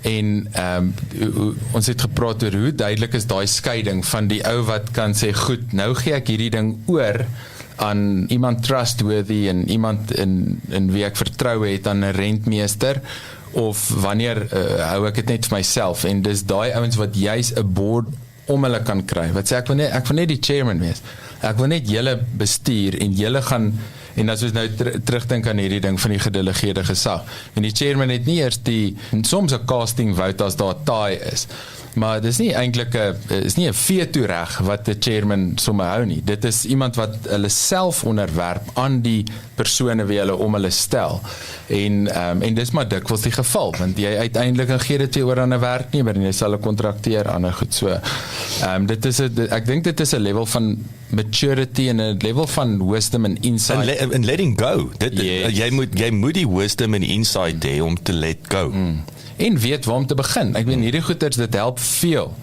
Jy luister hierdie praatjie en jy soos, ja nee, ek kort dit. Soos, nog steeds gaan die vraag kom, waar begin jy? En dit is nie eenvoudig nie, maar ek dink dit is okay om te weet, dit is die antwoord. Hoe jy daar gaan kom, go figure it out, call somebody, jy weet maar. Ja, bel vir maar, die hele ding is maar, en ek wil dis baie van pas, en ek sê weer, ons het die deal met SLC, wat nommer 7 ingekoop het nou. Wat exactly hierdie type. Dit is presies, en hy sê vir my, dit is so eenvoudig, maar dit is so gecompliseerd. As jy nie weet waar om te begin, watter skroefie om te gaan draai, en wat om te vat en te los, en sulke goeders, en jy kan dit maklik baie futile, soos die joke is op konsultante, wat inkom, van buite af met die clipboard, en die quotes, en die presentations, en jy weet, al hierdie 5-punt planne, en die moves, en die strategy, en sulke goed, en dan word dit net so leverage val daar op die rak. Maar dit is nie altyd die geval, gelukkig nie, want daar's baie mense wat luister. Ek moet sê, dis ietsie wat ek van Ernest baie opgetel het, van dat ons ontmoet het, is die vlak van teachability, wat ek in jou sien, Ernest, is vir my baie striking. Ek het al 'n paar keer opgetel, dat jy sien iets raak, en jou adoption rate, van daai is 'n goeie tip, ek gaan nooit explore. Ek het dit al 'n paar keer van jou gesien en ek moet sê ek dink dit sign vir my soos 'n level ek dink as dit of die army was, dan sou dit 'n tipe badge gewys het op jou arm. Jy weet van jy moes al sekere goeders reg gekry het of jy kry erkenning vir dit, jy weet. Dit is nogals amazing. Well done. Daar's daai wisdom and maturity. Well done. Ja, kyk hoe bloos ek nou. Ek sien, ag ek kry dit warm. Ons gaan 'n breek vat, ons gaan 'n musiekie, dankie Marie, daai's baie dis verskriklik onsexy, maar krities. Dis krities wat jy nou hierso gesê het en inteendeel my oë het weer eens oop gegaan. Ek's 'n bietjie met julle nog deel ook wat oor rekenmeesters is 'n interessante gesprek wat ons gister gehad. Anyway, hier's 'n liedjie ons gaan breek van ons is terug met wyse en mature Ernest. Van Boerfin. Hier's RNK op die lang pad nou terug.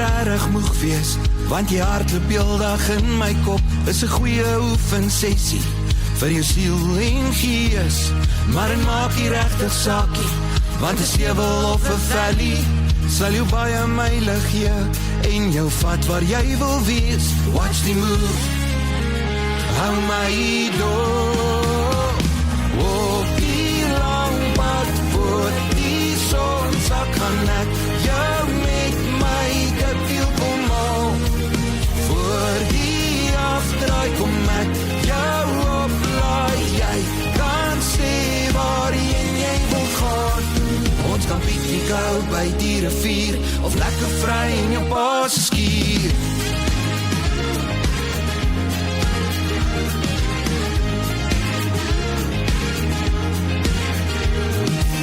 Jou elke Sondag uit, hoe lang gaan jy nog besluit? Ek's 'n langtermyn belegging wat jou alles sal gee. Gee dan net 'n bietjie tyd, drink jou tee, eet jou beskuit, voor jou koppie koud is, gaan ek die eerste tree gee. Watch the move, hou my door, op die lang pad voor die son sak, gaan ek jou met my dat viel kom al, voor die afdraai kom ek jou oplaai, jy kan sê waarheen jy wil gaan, ons kan piknik hou by die rivier, of lekker vry in jou pa se skier, ek sal kyk wie jou oor die muur, sien my nog net een keer hier.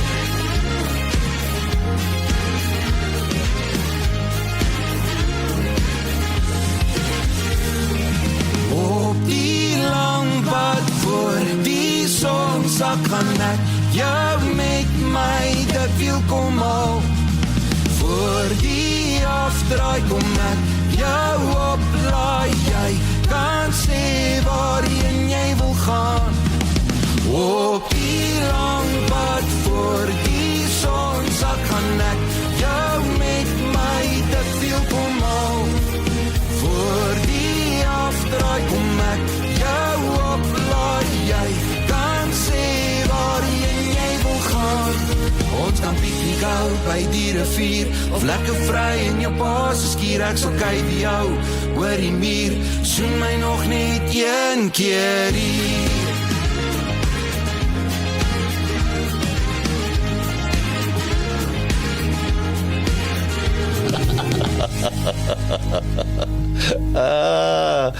Hi kerels, arme kunstenaars. Arme ons. Hulle kan niks reg sing nie. Ernest, oor na jou. Goeiemôre. Hoe is hy oor na jou? Oor na my. Oor. Ja, Luister, oor. Ek gehoor wat ek afgedoen het. Oor nou. Twee oortjies en mondjie. Meer luister. In elk geval, so laasweek het ons bietjie gepraat oor om 'n aftreeplan te hê. Daai aftreeplan het niks uit te waai gehad met beleggings nie. Maar ek sal net bietjie daar vinnig recap voor ons in vandag se topik ingaan. Vandag se topik is om jouself emosioneel gereed te kry vir aftrede. Ek dink dit is 'n deel wat baie min aandag kry in die finansiële wêreld of in die aftreebesluite. Maar voor dit wil ek net gou vinnig vir julle vertel van hierdie 3 ooms. Is 3 ou oomies. Afgetrede oomies. Okay. 80-plussers. En hulle sit daar so op die stoep van huis verlepte lelie. Dit is en hulle bekla hulle lot daar so hulle is nie gelukkig. Hulle het gemoedsbekakking. Yes, eintlik relatief letterlik. Die eerste oomie begin te moan en hy sê, kerels, as ek net weer een pie soos in die ou dae kon gehad het. Yes, dit is nou knyp en druk en hier brand dit en daar en dit het vir 4 druppels. As ek net weer soos in die ou dae kon en dit hou net aandruk. Ja, tot my drup op Ek het nou net aan daai groot mens doeke gedink. Toe net hoor jy dit sê. Ja, maar jy was so ouer ons word, hoe meer van jou pie bly in jou broek hoor. Ja.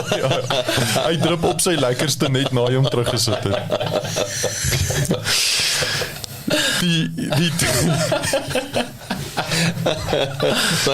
Van die punt af.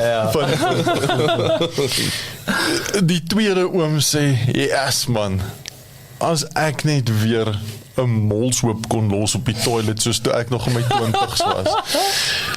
Ek sit op daai toilet en ek sweet en ek werk en dit vat lank. En as ek na die tyd kyk, lyk dit of daar 'n jokkie sy ding gedoen het in die toilet. Dit wil net nie meer werk soos in die ou dae nie. Die derde oom sê, nee boys, ek moet vir julle sê, 5:00 in die oggend kry ek my oggendpie. Dit is soos 'n rivier, dit loop. Dit is goed. Hy sê 6:00 in die oggend, dan kry ek my nommer 2, nie te hard nie, nie te sag nie, lag 3 kilogram. Geen probleem. Relevant kwaliteit. Hulle sê nou, maar waaroor kla jy dan? Hy sê, want ek word gewoonlik eers 7:00 wakker.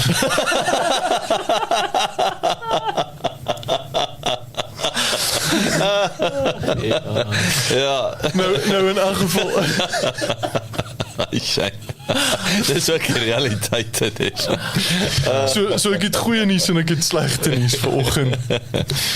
Die slegte nuus is, maak nie saak wat se een van hierdie 3 eendag gaan wees nie, ek kan niks daaraan doen nie. Ek kan jou nie help nie.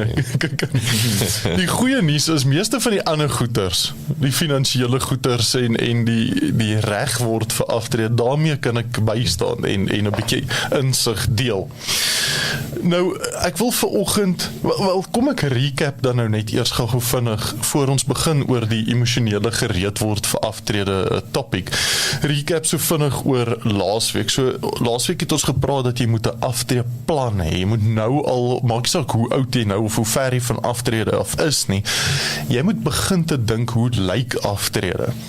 Tree jy af op 55 of op 70, jy moet ten minste al 'n prentjie, die prentjie gaan baie verander, maar jy moet al iets hê om na toe te werk. Wat se lewenstyl beoog jy om te hê? Want as jy 'n lewenstyl wil hê waar jy permanent die wêreld gaan toer, wat die ideale lewenstyl is om te hê na aftrede, dan moet jy nou al na jou liggaam begin te kyk, dat jy in goeie shape is teen die tyd wat jy aftrede, dat jy daai lang vliegtuigritte kan cope, ja. Jy moet dan ook nou al begin te spaar, of ten minste beleggingsplanne hê, om daai tipe lewenstyl te kan hê. So mens moet vroeg daai besluite al neem. En dan het ons ook gepraat oor, mens moet begin te dink, wat se bates eiers wil jy in belê? Wat se gaanse met die goue eiers wil jy nou al koop? Is dit eiendom, is dit anniteite, goud, wat se tipe bates wil jy belê? Nou vandag praat ons, soos ek sê, bietjie meer oor die emosionele kant van sake tussen die ore, soos wat Jacques vir my oor gegee het, hierdie kant toe praat ons oor wat moet jy tussen jou ore reg kry, die 7 goeders wat ek voel jy tussen jou ore moet reg kry voor jy aftrede kan betree. Nou weer eens, hierdie 7 goeders is nie 7 punte wat jy doen die dag na jy afgetree het nie.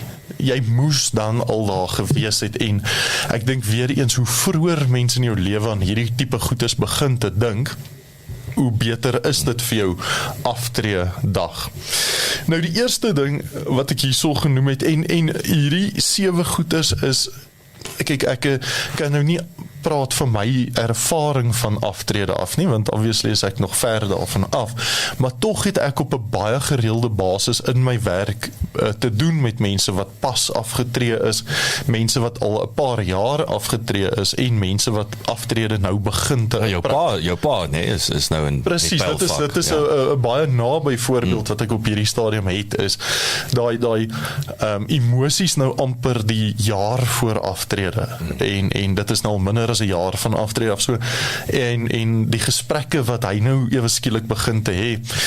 So die eerste ding is juis om daai gesprekke te hê, is praat met jou familie en jou gades wat jou planne is. Dit help nie die tannie dink sy gaan in Mosselbaai aftree en jy wil dalk langs Wild Waters in Boksburg aftree. Dit is appels met appels, né? Ja, almal se idee van 'n seevakansie is nie dieselfde. Maar in elk geval, so is belangrik dat almal wat betrokke is, die minste dieselfde idee het. Dit is ook, as jy by jou kinders wil intrek na aftrede, is dit relatief belangrik dat hulle dit moet weet voor die tyd.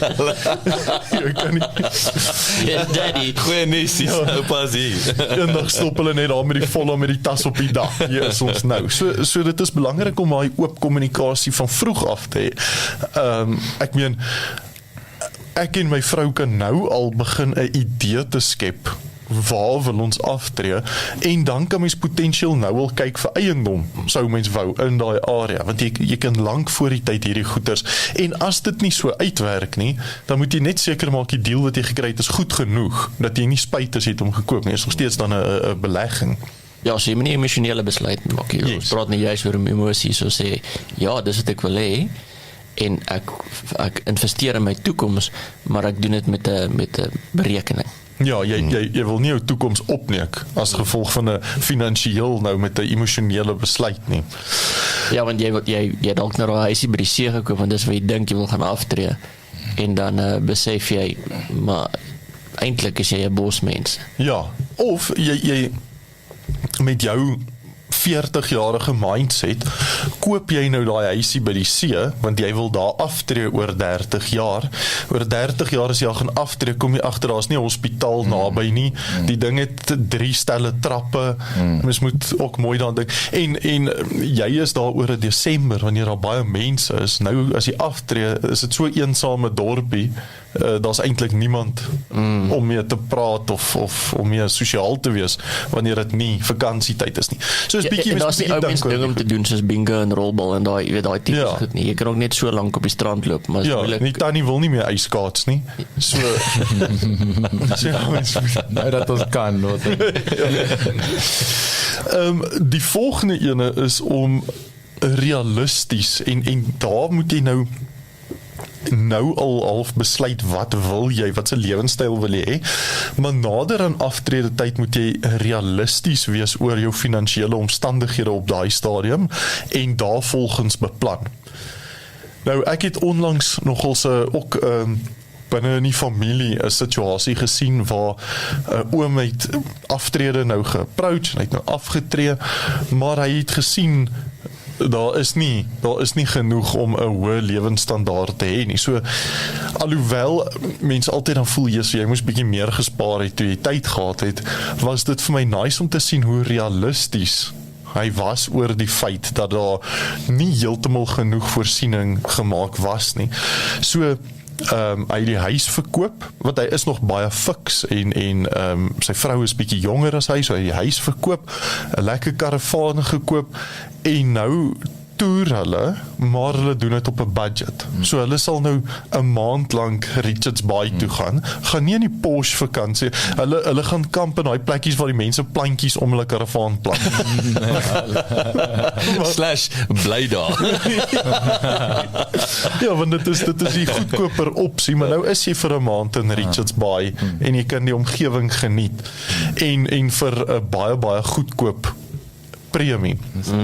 Nou hou hy die balk van sy aftree geld, wat nog kan rente loop, sodat wanneer hy op die ouderdom kom waar hy dit nie meer kan doen nie, dan het hy daarom nog van sy geld, hy preserve daai geld basies vir wanneer hy regtig dit nodig het en nie meer kan toer nie. Ons familie het vriende, die Tannie het hulle ook al huis verkoop, toe begin hulle so toer, koop vir hulle, soos ek dink hulle het vir die off-road trailer gekoop en 'n SUV, begin hulle so toer, en toe kom hulle af op iemand wat, hulle strandhuis staan 11 maande 'n jaar leeg, en hulle betaal hulle soos, ek dink het peanuts, whatever it is, om in die strandhuis, Dan maak hulle 'n kraak. Ja, peak seisoen. As dit peak season is, moet hulle uit, kom hulle weer terug, maar hulle het 'n flippin nice huis op die strand, en ek weet, dit is ook actually flippin slim, ek dink, jy weet nie, dat so opsiet nie. En net so te loop, so ek wil net daar vinnig aansluit, dit is die geval, nee. Ons het, Christina het ons nou die familiehuis aan Hartenbos, en daai ding hier vir peanuts uit. Net laat ja, Desember is jy om nou, en ek bedoel, jy moet die keuse maak. Dus of jy het 'n heater in, of jy speel die Airbnb game, wil ek sê. Maar dis absurd, wat as jy 'n heater insit vir 'n jaar is peanuts. In Desember per aand, soos in die res van die jaar per maand. Ja, nee, is baie, dit is verseker, is crazy, maar ja. Dan die volgende punt, en hierdie is vir my amper een van die belangrikstes, is jy moet amper proaktief besluit wat jou nuwe identiteit gaan wees. Want die dag wat jy bedank of aftree, word jy gestroop van titels en van baie mag, baie dikwels. En 'n groot deel van jou identiteit is rondom jou werk en jou posisie wat jy het. Jy's 'n has-been. Ja, jy's nou 'n has-been. Jy kan altyd aanhou vir mense vertel, ek was altyd die uitvoerende direkteur. Vester dit al daai, van die cupcake stalletjie by die boere, maar of wat ook, maar ewe skielik het jy nou nie meer, jy is nou my gerus meneer. Ja, jy's nou net nog 'n pensionaris. En nou moet jy 'n nuwe identiteit vir jouself skep. Wat se pensionaris is jy? Is jy die oom wat altyd in sy draftekkies is en fiks bly, of is jy nou die persoon wat op die stoep sit en moan en 'n nuisance amper vir baie mense is. So dit moet jy proaktief besluit, waar sien jy jouself en wat se identiteit wil jy inneem? Ja, ek sien altyd daai is in die tekkies, gebruik jy die suurstof tot jou voordeel of is jy 'n suurstofdief? Yes. Presies. En dit kom actually pas mooi in by my volgende punt. Ek dink jy kyk hierso op my laptop. Hou op afkyk. Die volgende ene is, jy kort altyd 'n rede, en deel van ons rede, die 4 van ons wat nou hier sit is, ons al 4 het kinders, so dit bring rede vir jou, jy moet opstaan, jy moet wakker bly, wakker in jou kop, jy moet fiks bly, want jy doen dit vir die kinders, jy moet opstaan in die oggende, want jy moet werk toe gaan, jy het baie rolle om te vervul, jy is die baas by die werk, of wat ook al, en jy moet vir hierdie mense die hele tyd operate, maar die oomblik as jy aftree, verloor baie mense hulle rede om in die oggende op te staan, hulle rede om actually 'n vol dag te hê, en sodra jy daai rede verloor, is dit ou mens depressie wat baie keer gebeur, en dan raak die lewe net 'n slep. Nou, ek het onlangs 'n gesprek gehad met 'n ouer persoon, dink as ek nou moet skat, hy seker so middel 70s, baie geleerde persoon, baie op en wakker, fiks persoon, en ons het so 'n bietjie gesels, en ek kan nie eens onthou hoe dit op die topic gekom nie, Toe praat ons van die gebou daar op de Willeboa, dis 'n Sharemax gebou wat so halfpad gebou is en Ja, daai groot mall. ja, daai groot mall wat toe ek wil sê 70% voltooi is en toe net gestop is. So dis miljoene, honderde miljoene rande wat daar staan en net agteruit gaan. En ek het toe 'n paar idees sommige gelig wat ek dink nou nice sou gewees het as mens dit met daai gebou nou kon doen. En die oom sê toe vir my, weet jy wat sou ek met daai gebou, ek het ook al na daai gebou gekyk en gedink wat ek daarmee sou doen. En ek sou dit 'n werkplek vir ou mense gemaak het om al daai ervaring en kennis wat daai mense het in een werkplek te sit. En dit het net soveel sin gemaak. Gryskrag. Yes, ek het ook nogals gedink aan die gryskrag. Ek weet nie baie van af, maar ek het nogal gedink dit is daai mense is op die piek van hulle kennis. Ons gaan net 'n sweatshop daar kan hardloop nie. Kom ons praat nie oor die idees wat ek gehad het, ons praat oor die oom se idees. Dan gaan 'n aircon in wees. Ja. In elk geval, so die punt wat ek wil maak is, deel jou kennis. As jy in aftrede in is, en veral as jy in 'n halfe spesialist posisie was, of 'n posisie waar jy baie kennis, gee 'n bietjie terug vir die mense. Jy kan nog baie beteken vir ons land en vir die produktiwiteit van ons besighede. So dit is dan nou punt nommer 4 gewees, is jy kort rede. En jou kennis te deel is altyd 'n lekker rede om op te staan en 'n gelukkige laaste kwart van jou lewe te hê. Ek weet dit is 'n bietjie cheesy, maar soos dryf, die woord dryf kan mos wees of jy dryf vorentoe of jy dryf net in die water. Yes. Bietjie soos dit. Ja, ja. Moenie net 'n flouter wees nie. Yes.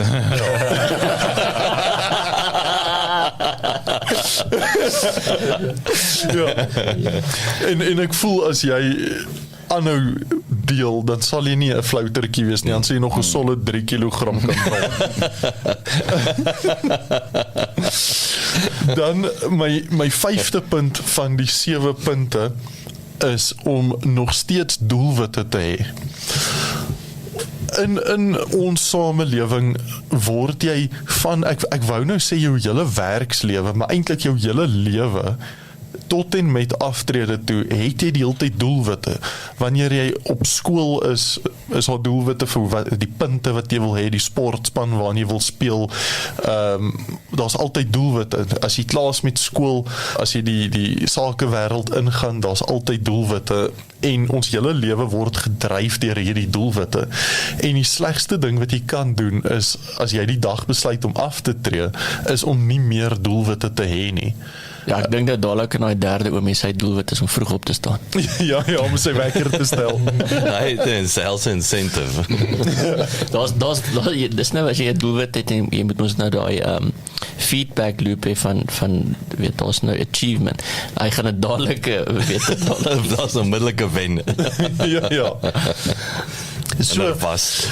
Obviously. Maar wat is die bedoelwitte sal iemand hê? Ek wil net sê, nou sit jy met 'n blank canvas. Ja. Jy kan nou jou doelwitte gaan uitdink. Eerstens gaan jy finansiële doelwitte moet stel.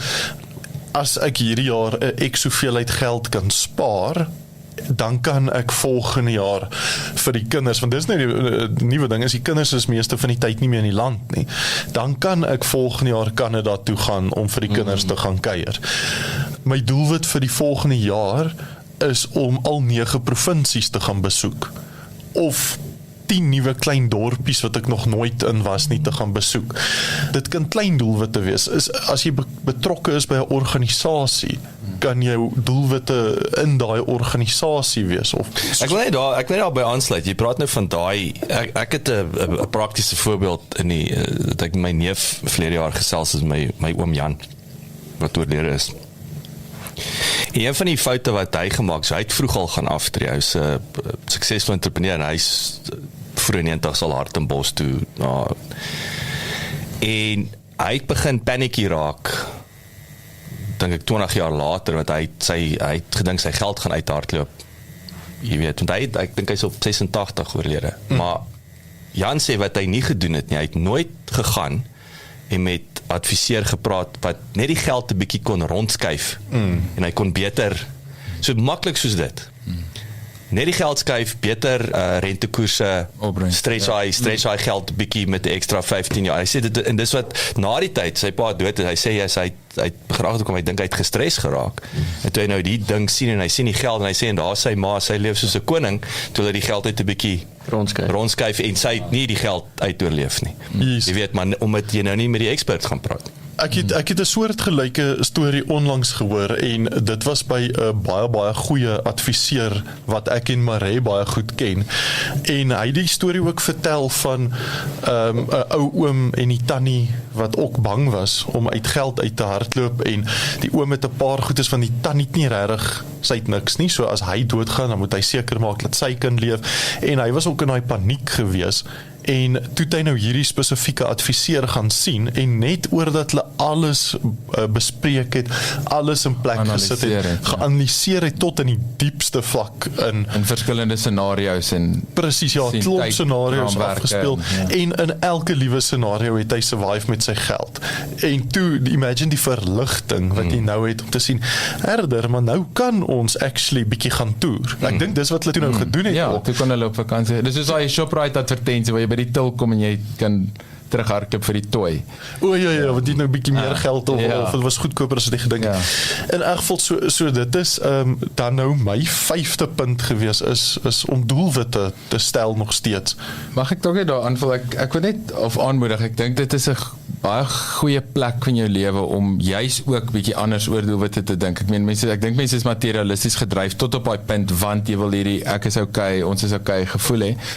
Maar dis dalk ook juis die tyd van die lewe om te transition. Ek het gesien toe my ma terminaal siek was, en met ander mense ook wat hierdie selfde gaan is, hulle raak baie meer inwardly focused, want die dood is voor die deur, en dit, ek is nie morbid nie, dit is 'n feit en die statistiek jy wil my notas. Okay, en, ja, jou doelwitte moet omvattend wees. Ek dink dit is tyd om by familie uit te kom waar jy dalk jare te besig was, vriende met wie jy kontak verloor het, maak kontak met hulle en geestelik, jy weet, maak seker jy het regtig vrede in jou hart en dat dit is iets waarmee jy behoorlik kan deel en dit laat my dink oor vergifnis wat Jacques vir ons gestuur het, so jy kan al die mense gaan kry dat hulle jou weet vergeef, almal kan uiteindelik jammer sê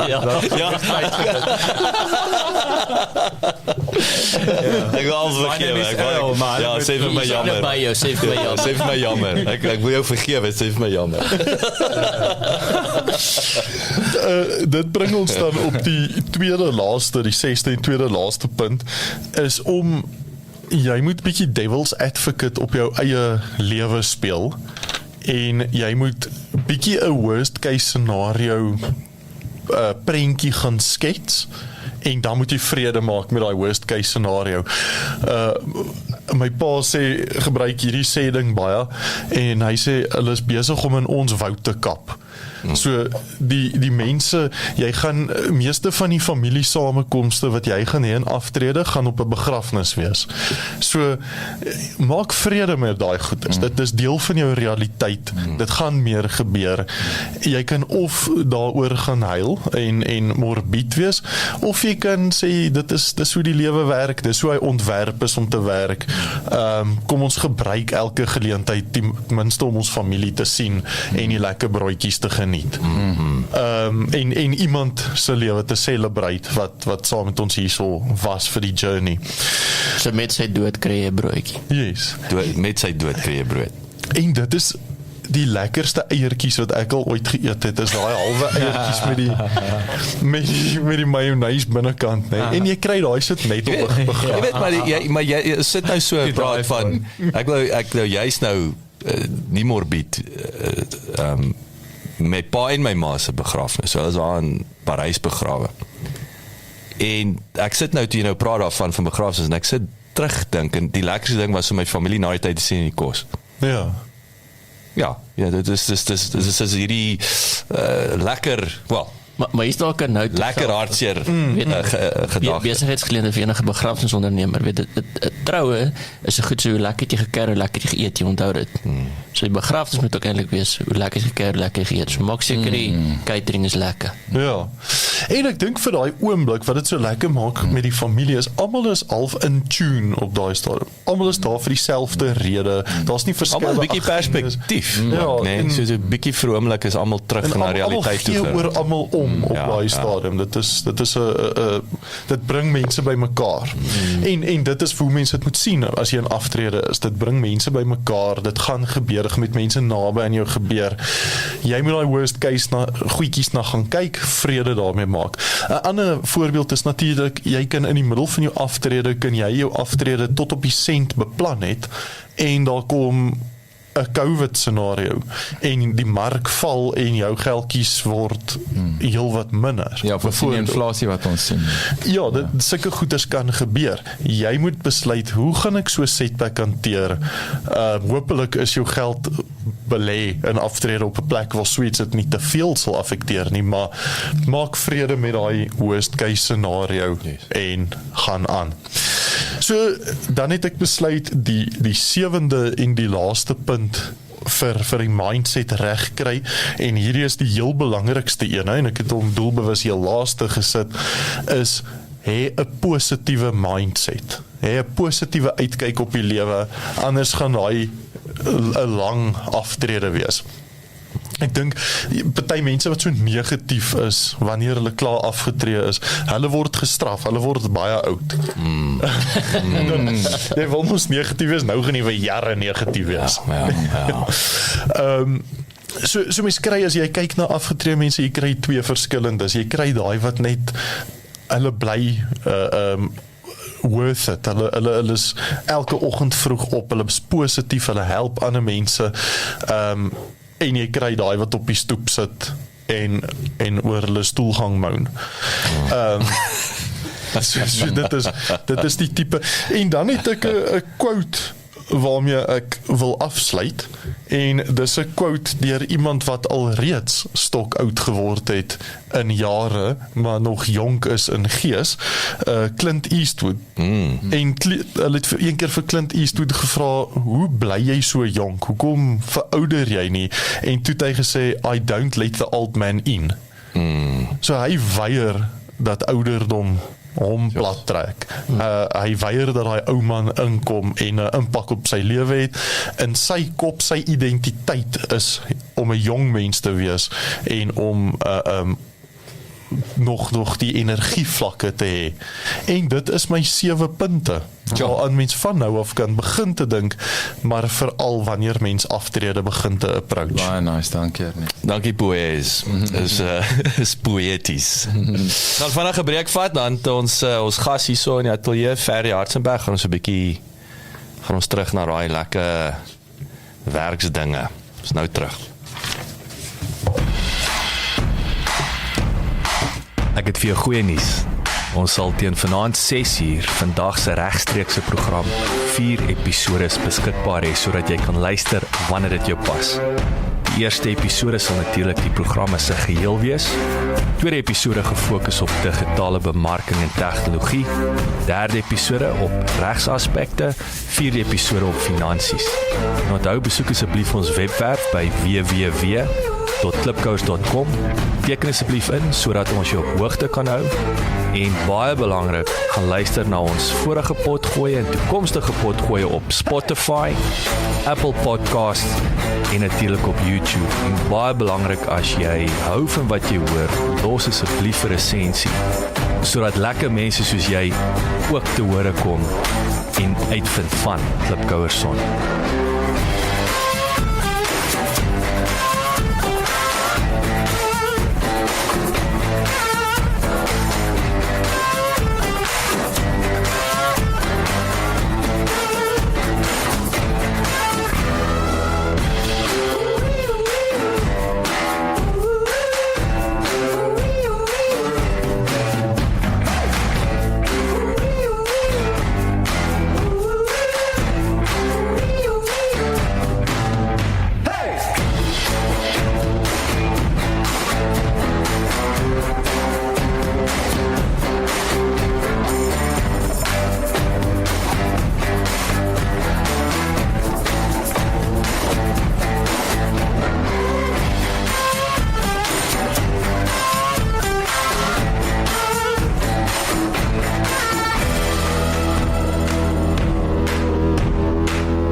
ek weet nie wat nou gebeur het nie. Dit voel vir my as gewoonlik 3 goed wat ek speel, maar hoekom het ek 4 gespeel?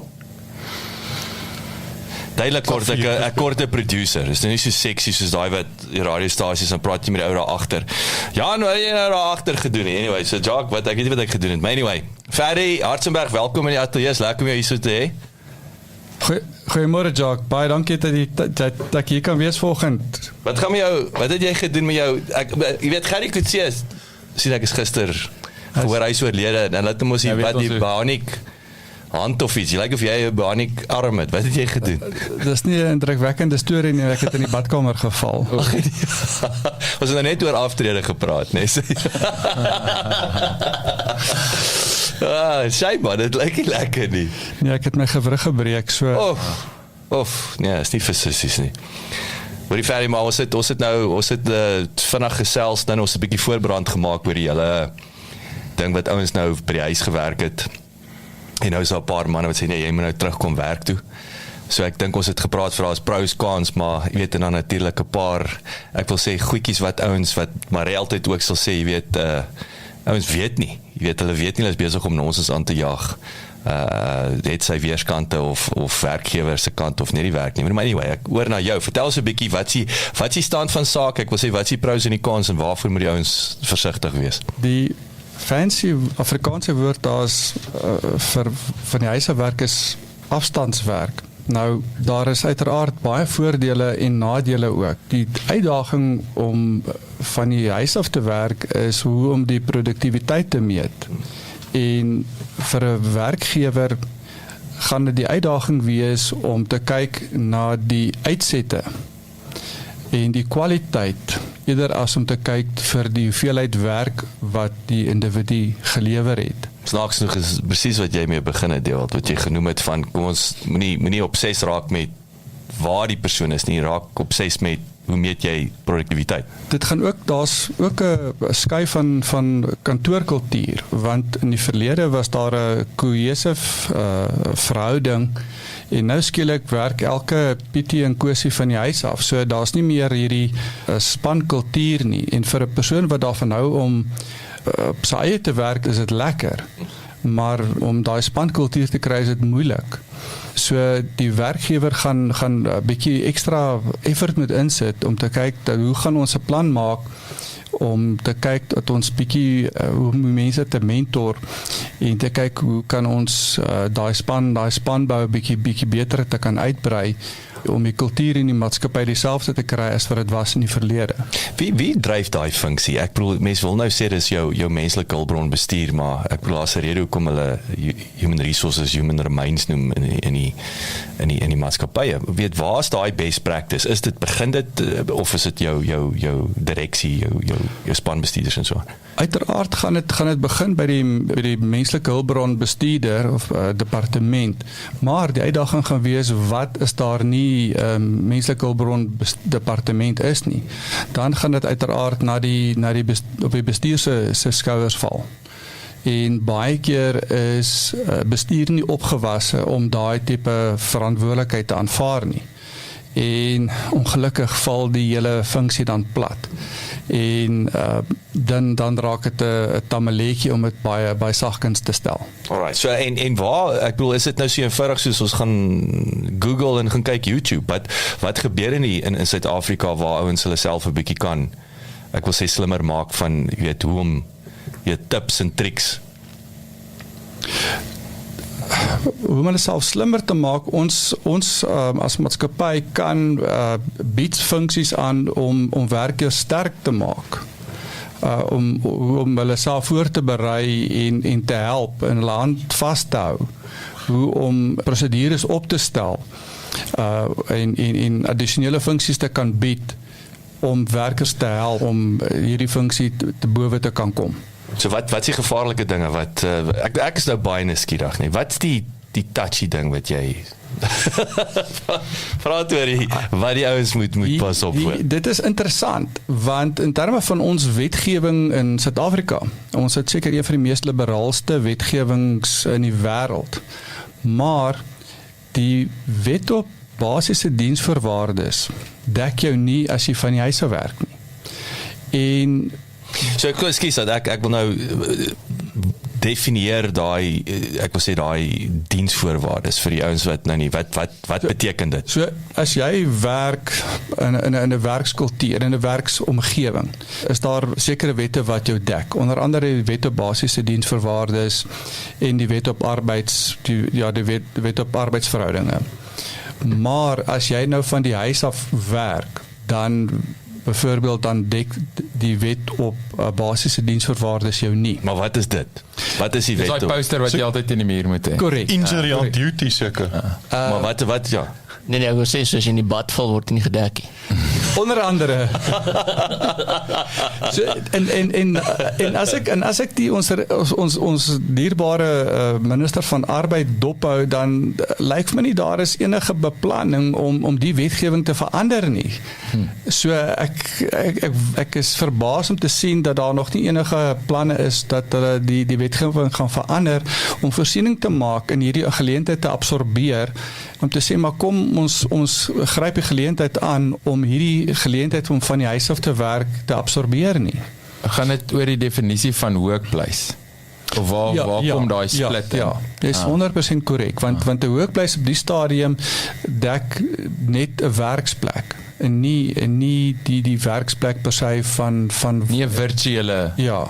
Okay, dis interessant. So dit het nie hy het nog nie aangepaste, die definisie het nie evolve om voorsiening te maak vir iemand wat nie by die werk se plek is nie. Ja. So wat is maar ek haak nou so 'n plaat vas. Wat is dan nou die badval is 'n voorbeeld. Wat is dan nog tipies? Wat word jy nie beskerm nie en ek wil sê wat is die implikasie vir dit klink vir my as nie wel die gevolge vir die werknemer is jy verloor dalk 'n belangrike persoon in die proses of iets onderbreek die werk. Die ander bekommernis is in terme van die werkloosheidsvoorsienings UIF. Ja, ek is nie seker dat dit jou gaan dek nie. Pragies. Okay, wel, dis interessant. Maar die Basic Conditions of Employment Act is, elke werkgewer moet volgens wette teen die muur hê, ergens, en dit is goeie soos, wat ek verstaan, dit is soos die maksimum ure wat jy kan werk, dis letterlik soos om net 'n basiese, veilige, decent werkplek te skep. Dis nog nie al jou regte as 'n werknemer nie, is meer soos, wat mag die werkgewer nooit doen nie. Jy weet, sekere basic fundamentals at work. Ure wat jy werk, dae van die week wat jy... So daai is nou, byvoorbeeld, wat beteken dit? So as ek jou nou druk en ek sê vir jou, ek soek 80 ure 'n week uit jou uit by die huis. Sonder 'n lunch break. Dan gaan jy, sonder 'n lunch break, gaan jy, wat jy sê, is jy kan niks omtrent doen nie. Is dit wat dit op neerkom? Ja. Dis 'n ekstreme voorbeeld. Ja, maar die oplossing van dit is, mense gaan 'n ander benadering moet volg, in plaas daarvan om te sê, ek wil 80 ure by jou hê, want ek kan 80 ure werk, en ek kan 'n tydstaat invul, of jy kan my rekenaar dophou en jy kan 80 ure by my kry. Maar wie sê dit gaan kwaliteit produk wees? So jy gaan eerder moet kyk om te sê wat is die kwaliteit in die eindproduk wat jy by my gaan kry. Die nadeel van dit is jy gaan ongelukkig eers op die einde van die proses sien wat ek gelewer het. En dit is soos 'n fabriek. So jy kan eers op die einde van die proses sien wat die resultaat is. En jy kan nie intervensie deel maak van die proses tot die laaste stap nie. So as iets faal, dan ongelukkig gaan dit eers op die laaste minuut wees. Mag ek vra, is dit nie miskien ook dalk wat aansluit by wat Ewald vroeër genoem het van om die KPI's dan bietjie anders te definieer, om te sê, goed, waarna kyk ek? Wat kan ek as 'n werkgewer sien? Ek kan sekere goed in plek sit, so jy sê ek kan jou screen dophou, of ek kan 'n time tracker gebruik, of ek kan een of ander stelsel gebruik waarop ons een of ander iets trek of monitor of so, maar jy kan ook, jy weet, so as jy kan die goed op ander maniere definieer, jy moet soveel van hierdie tipes blokkie aanskuif elke dag, of jy moet soveel van jou tyd hier aan hierdie tipe aktiwiteit spandeer, of jy moet soveel van hierdie uitkry, soveel e-mails stuur, en jou inbox moet leeg wees, en kliënte moet nie kla dat jy nie by hulle uitkom, of nie na hulle toe terugkom nie, en sulke goed, is ook daarom iets wat jy bietjie kan ook daarby sit, wat nie net 'n eindproduk en outputting is. Die uitdaging met dit is ook, dit gaan baie meer hulpbronne verg om dit te bestuur. So in die verlede waar jy 'n oopplan situasie gehad het, waar jy, kom ons sê, maklik 100 mense kan bestuur het in 'n oopplan kantoor, gaan jy nou meer mense nodig hê, want jy kan nie 100 mense op jou laptop bestuur gelyktydig nie. Dit gaan nie so maklik wees nie. Daai is 'n baie interessante punt, want my eerste gedagte is die hele tyd, okay, nou verkoop hierdie kantoorgebou. Ek dink aan Seatrack hier oorkant, daai gebou, dink ek vir 350 mense. Jy weet nou, okay, ek dink hulle almal moet nou kantoor toe kom, maar die punt is, wat jy nou sê is, ja, jy kan ook nou jou kantoor afskaal, maar nou skielik moet jy extra salarisse betaal om, soos jy sê, want jy kan nie een ou kry om 'n oop plan te bestuur nie, jy het nou 2 of 3 ouens nodig om die online oop plan te bestuur. Kom ons kyk na die geleenthede.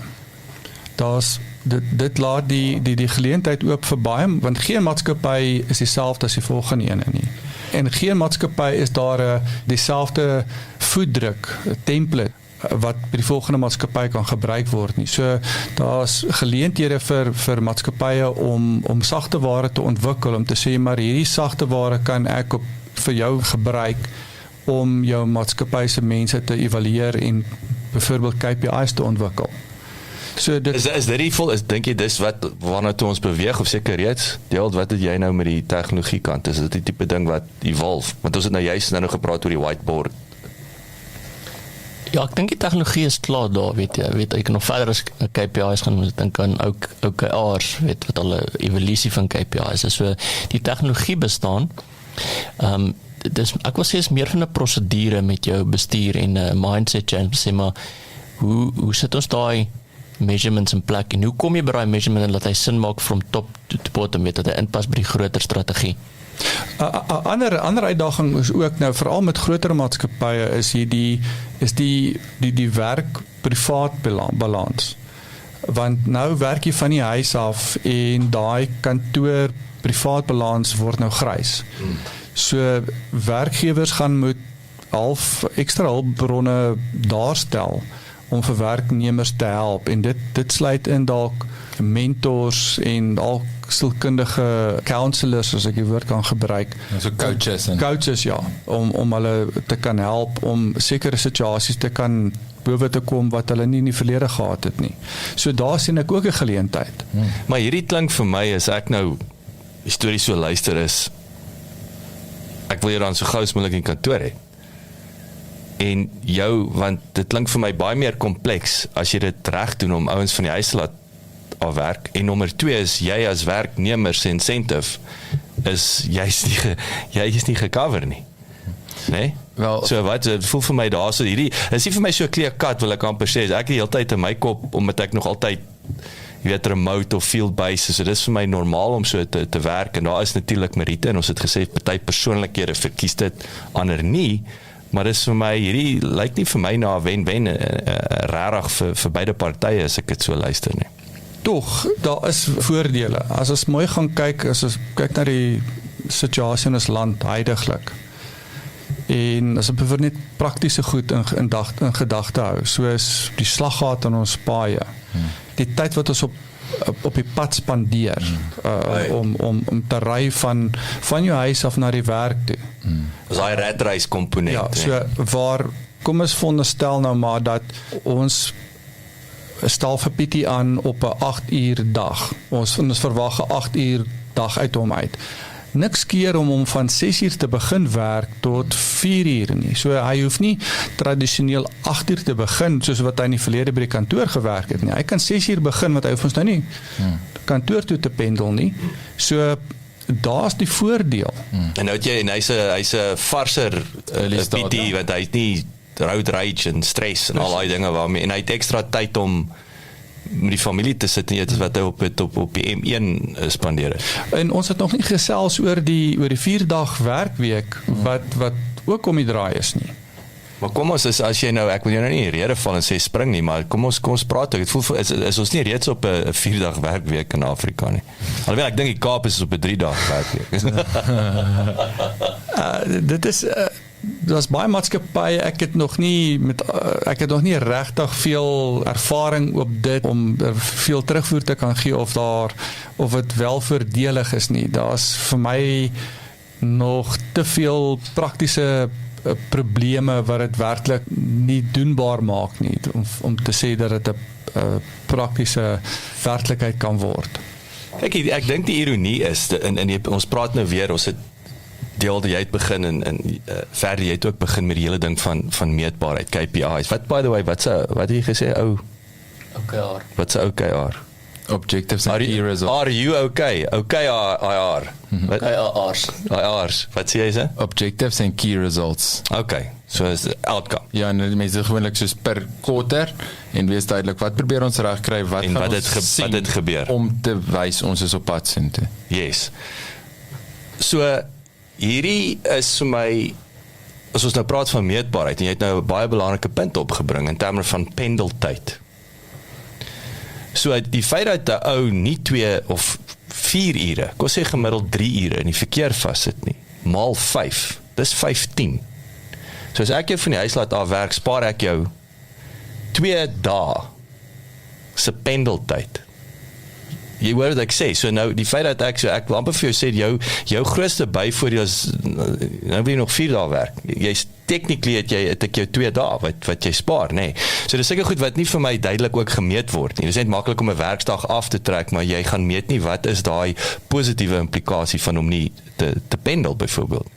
Een faktor wat ek agterkom is wat ons nie besef die waarde van tyd, of nie die waarde nie so noodwendig nie, maar die koste van wat die elke komponent wat byvoorbeeld in 'n vergadering ingaan, in terme van koste, en om te pendel en mense bymekaar te kry vir die werk en tyd wat en kostes wat gemors word, dit is astronomies, en geld wat in die water gegooi word. So dit lyk vir my die grootste geleentheid by verre van 'n werknemer, 'n werkgewer standpunt.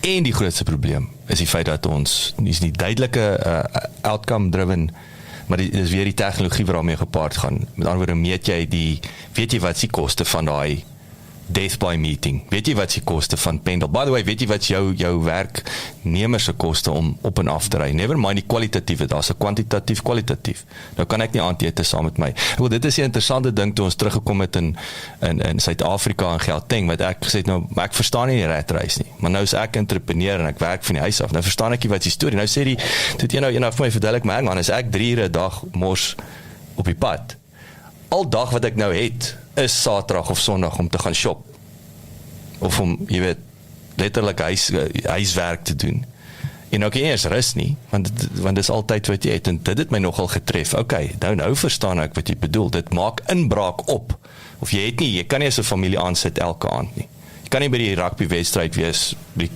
of die netbalwedstryd 3 uur vanmiddag nie, nee, so daar's 'n kwalitatiewe ding wat ons ook nie kan, en ek wil dis prysloos. Ek glo dat die afstandwerk gaan afhang van enige werkgewer of dit wil maak werk en of nie. So as jy regtig jou hart in dit sit, dan is daar die moontlikheid dat dit kan werk. Maar dit gaan afhang watter prosesse jy daar stel en hoe jy dit voorberei. Ferry, baie dankie. Dit was nou lekker kort en kragtig, maar Ernest, Ja, dankie man. Dankie Willie Wallis, Dewald. Klipkouers daar buite, julle met 'n heerlike naweek hê. Geniet daai, onthou nou as jy daar by die huis werk, met trap mooi in die bad. En ons praat weer met julle volgende week. Lekker naweek.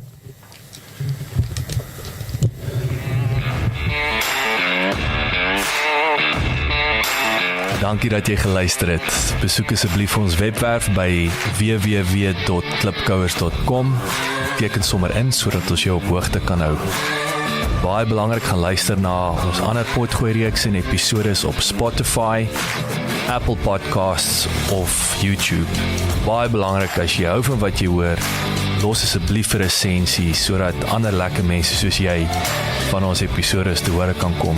En kom volg ons op sosiale media. Besoek net vir Klipkouers op Facebook, Instagram, Twitter, TikTok en natuurlik LinkedIn.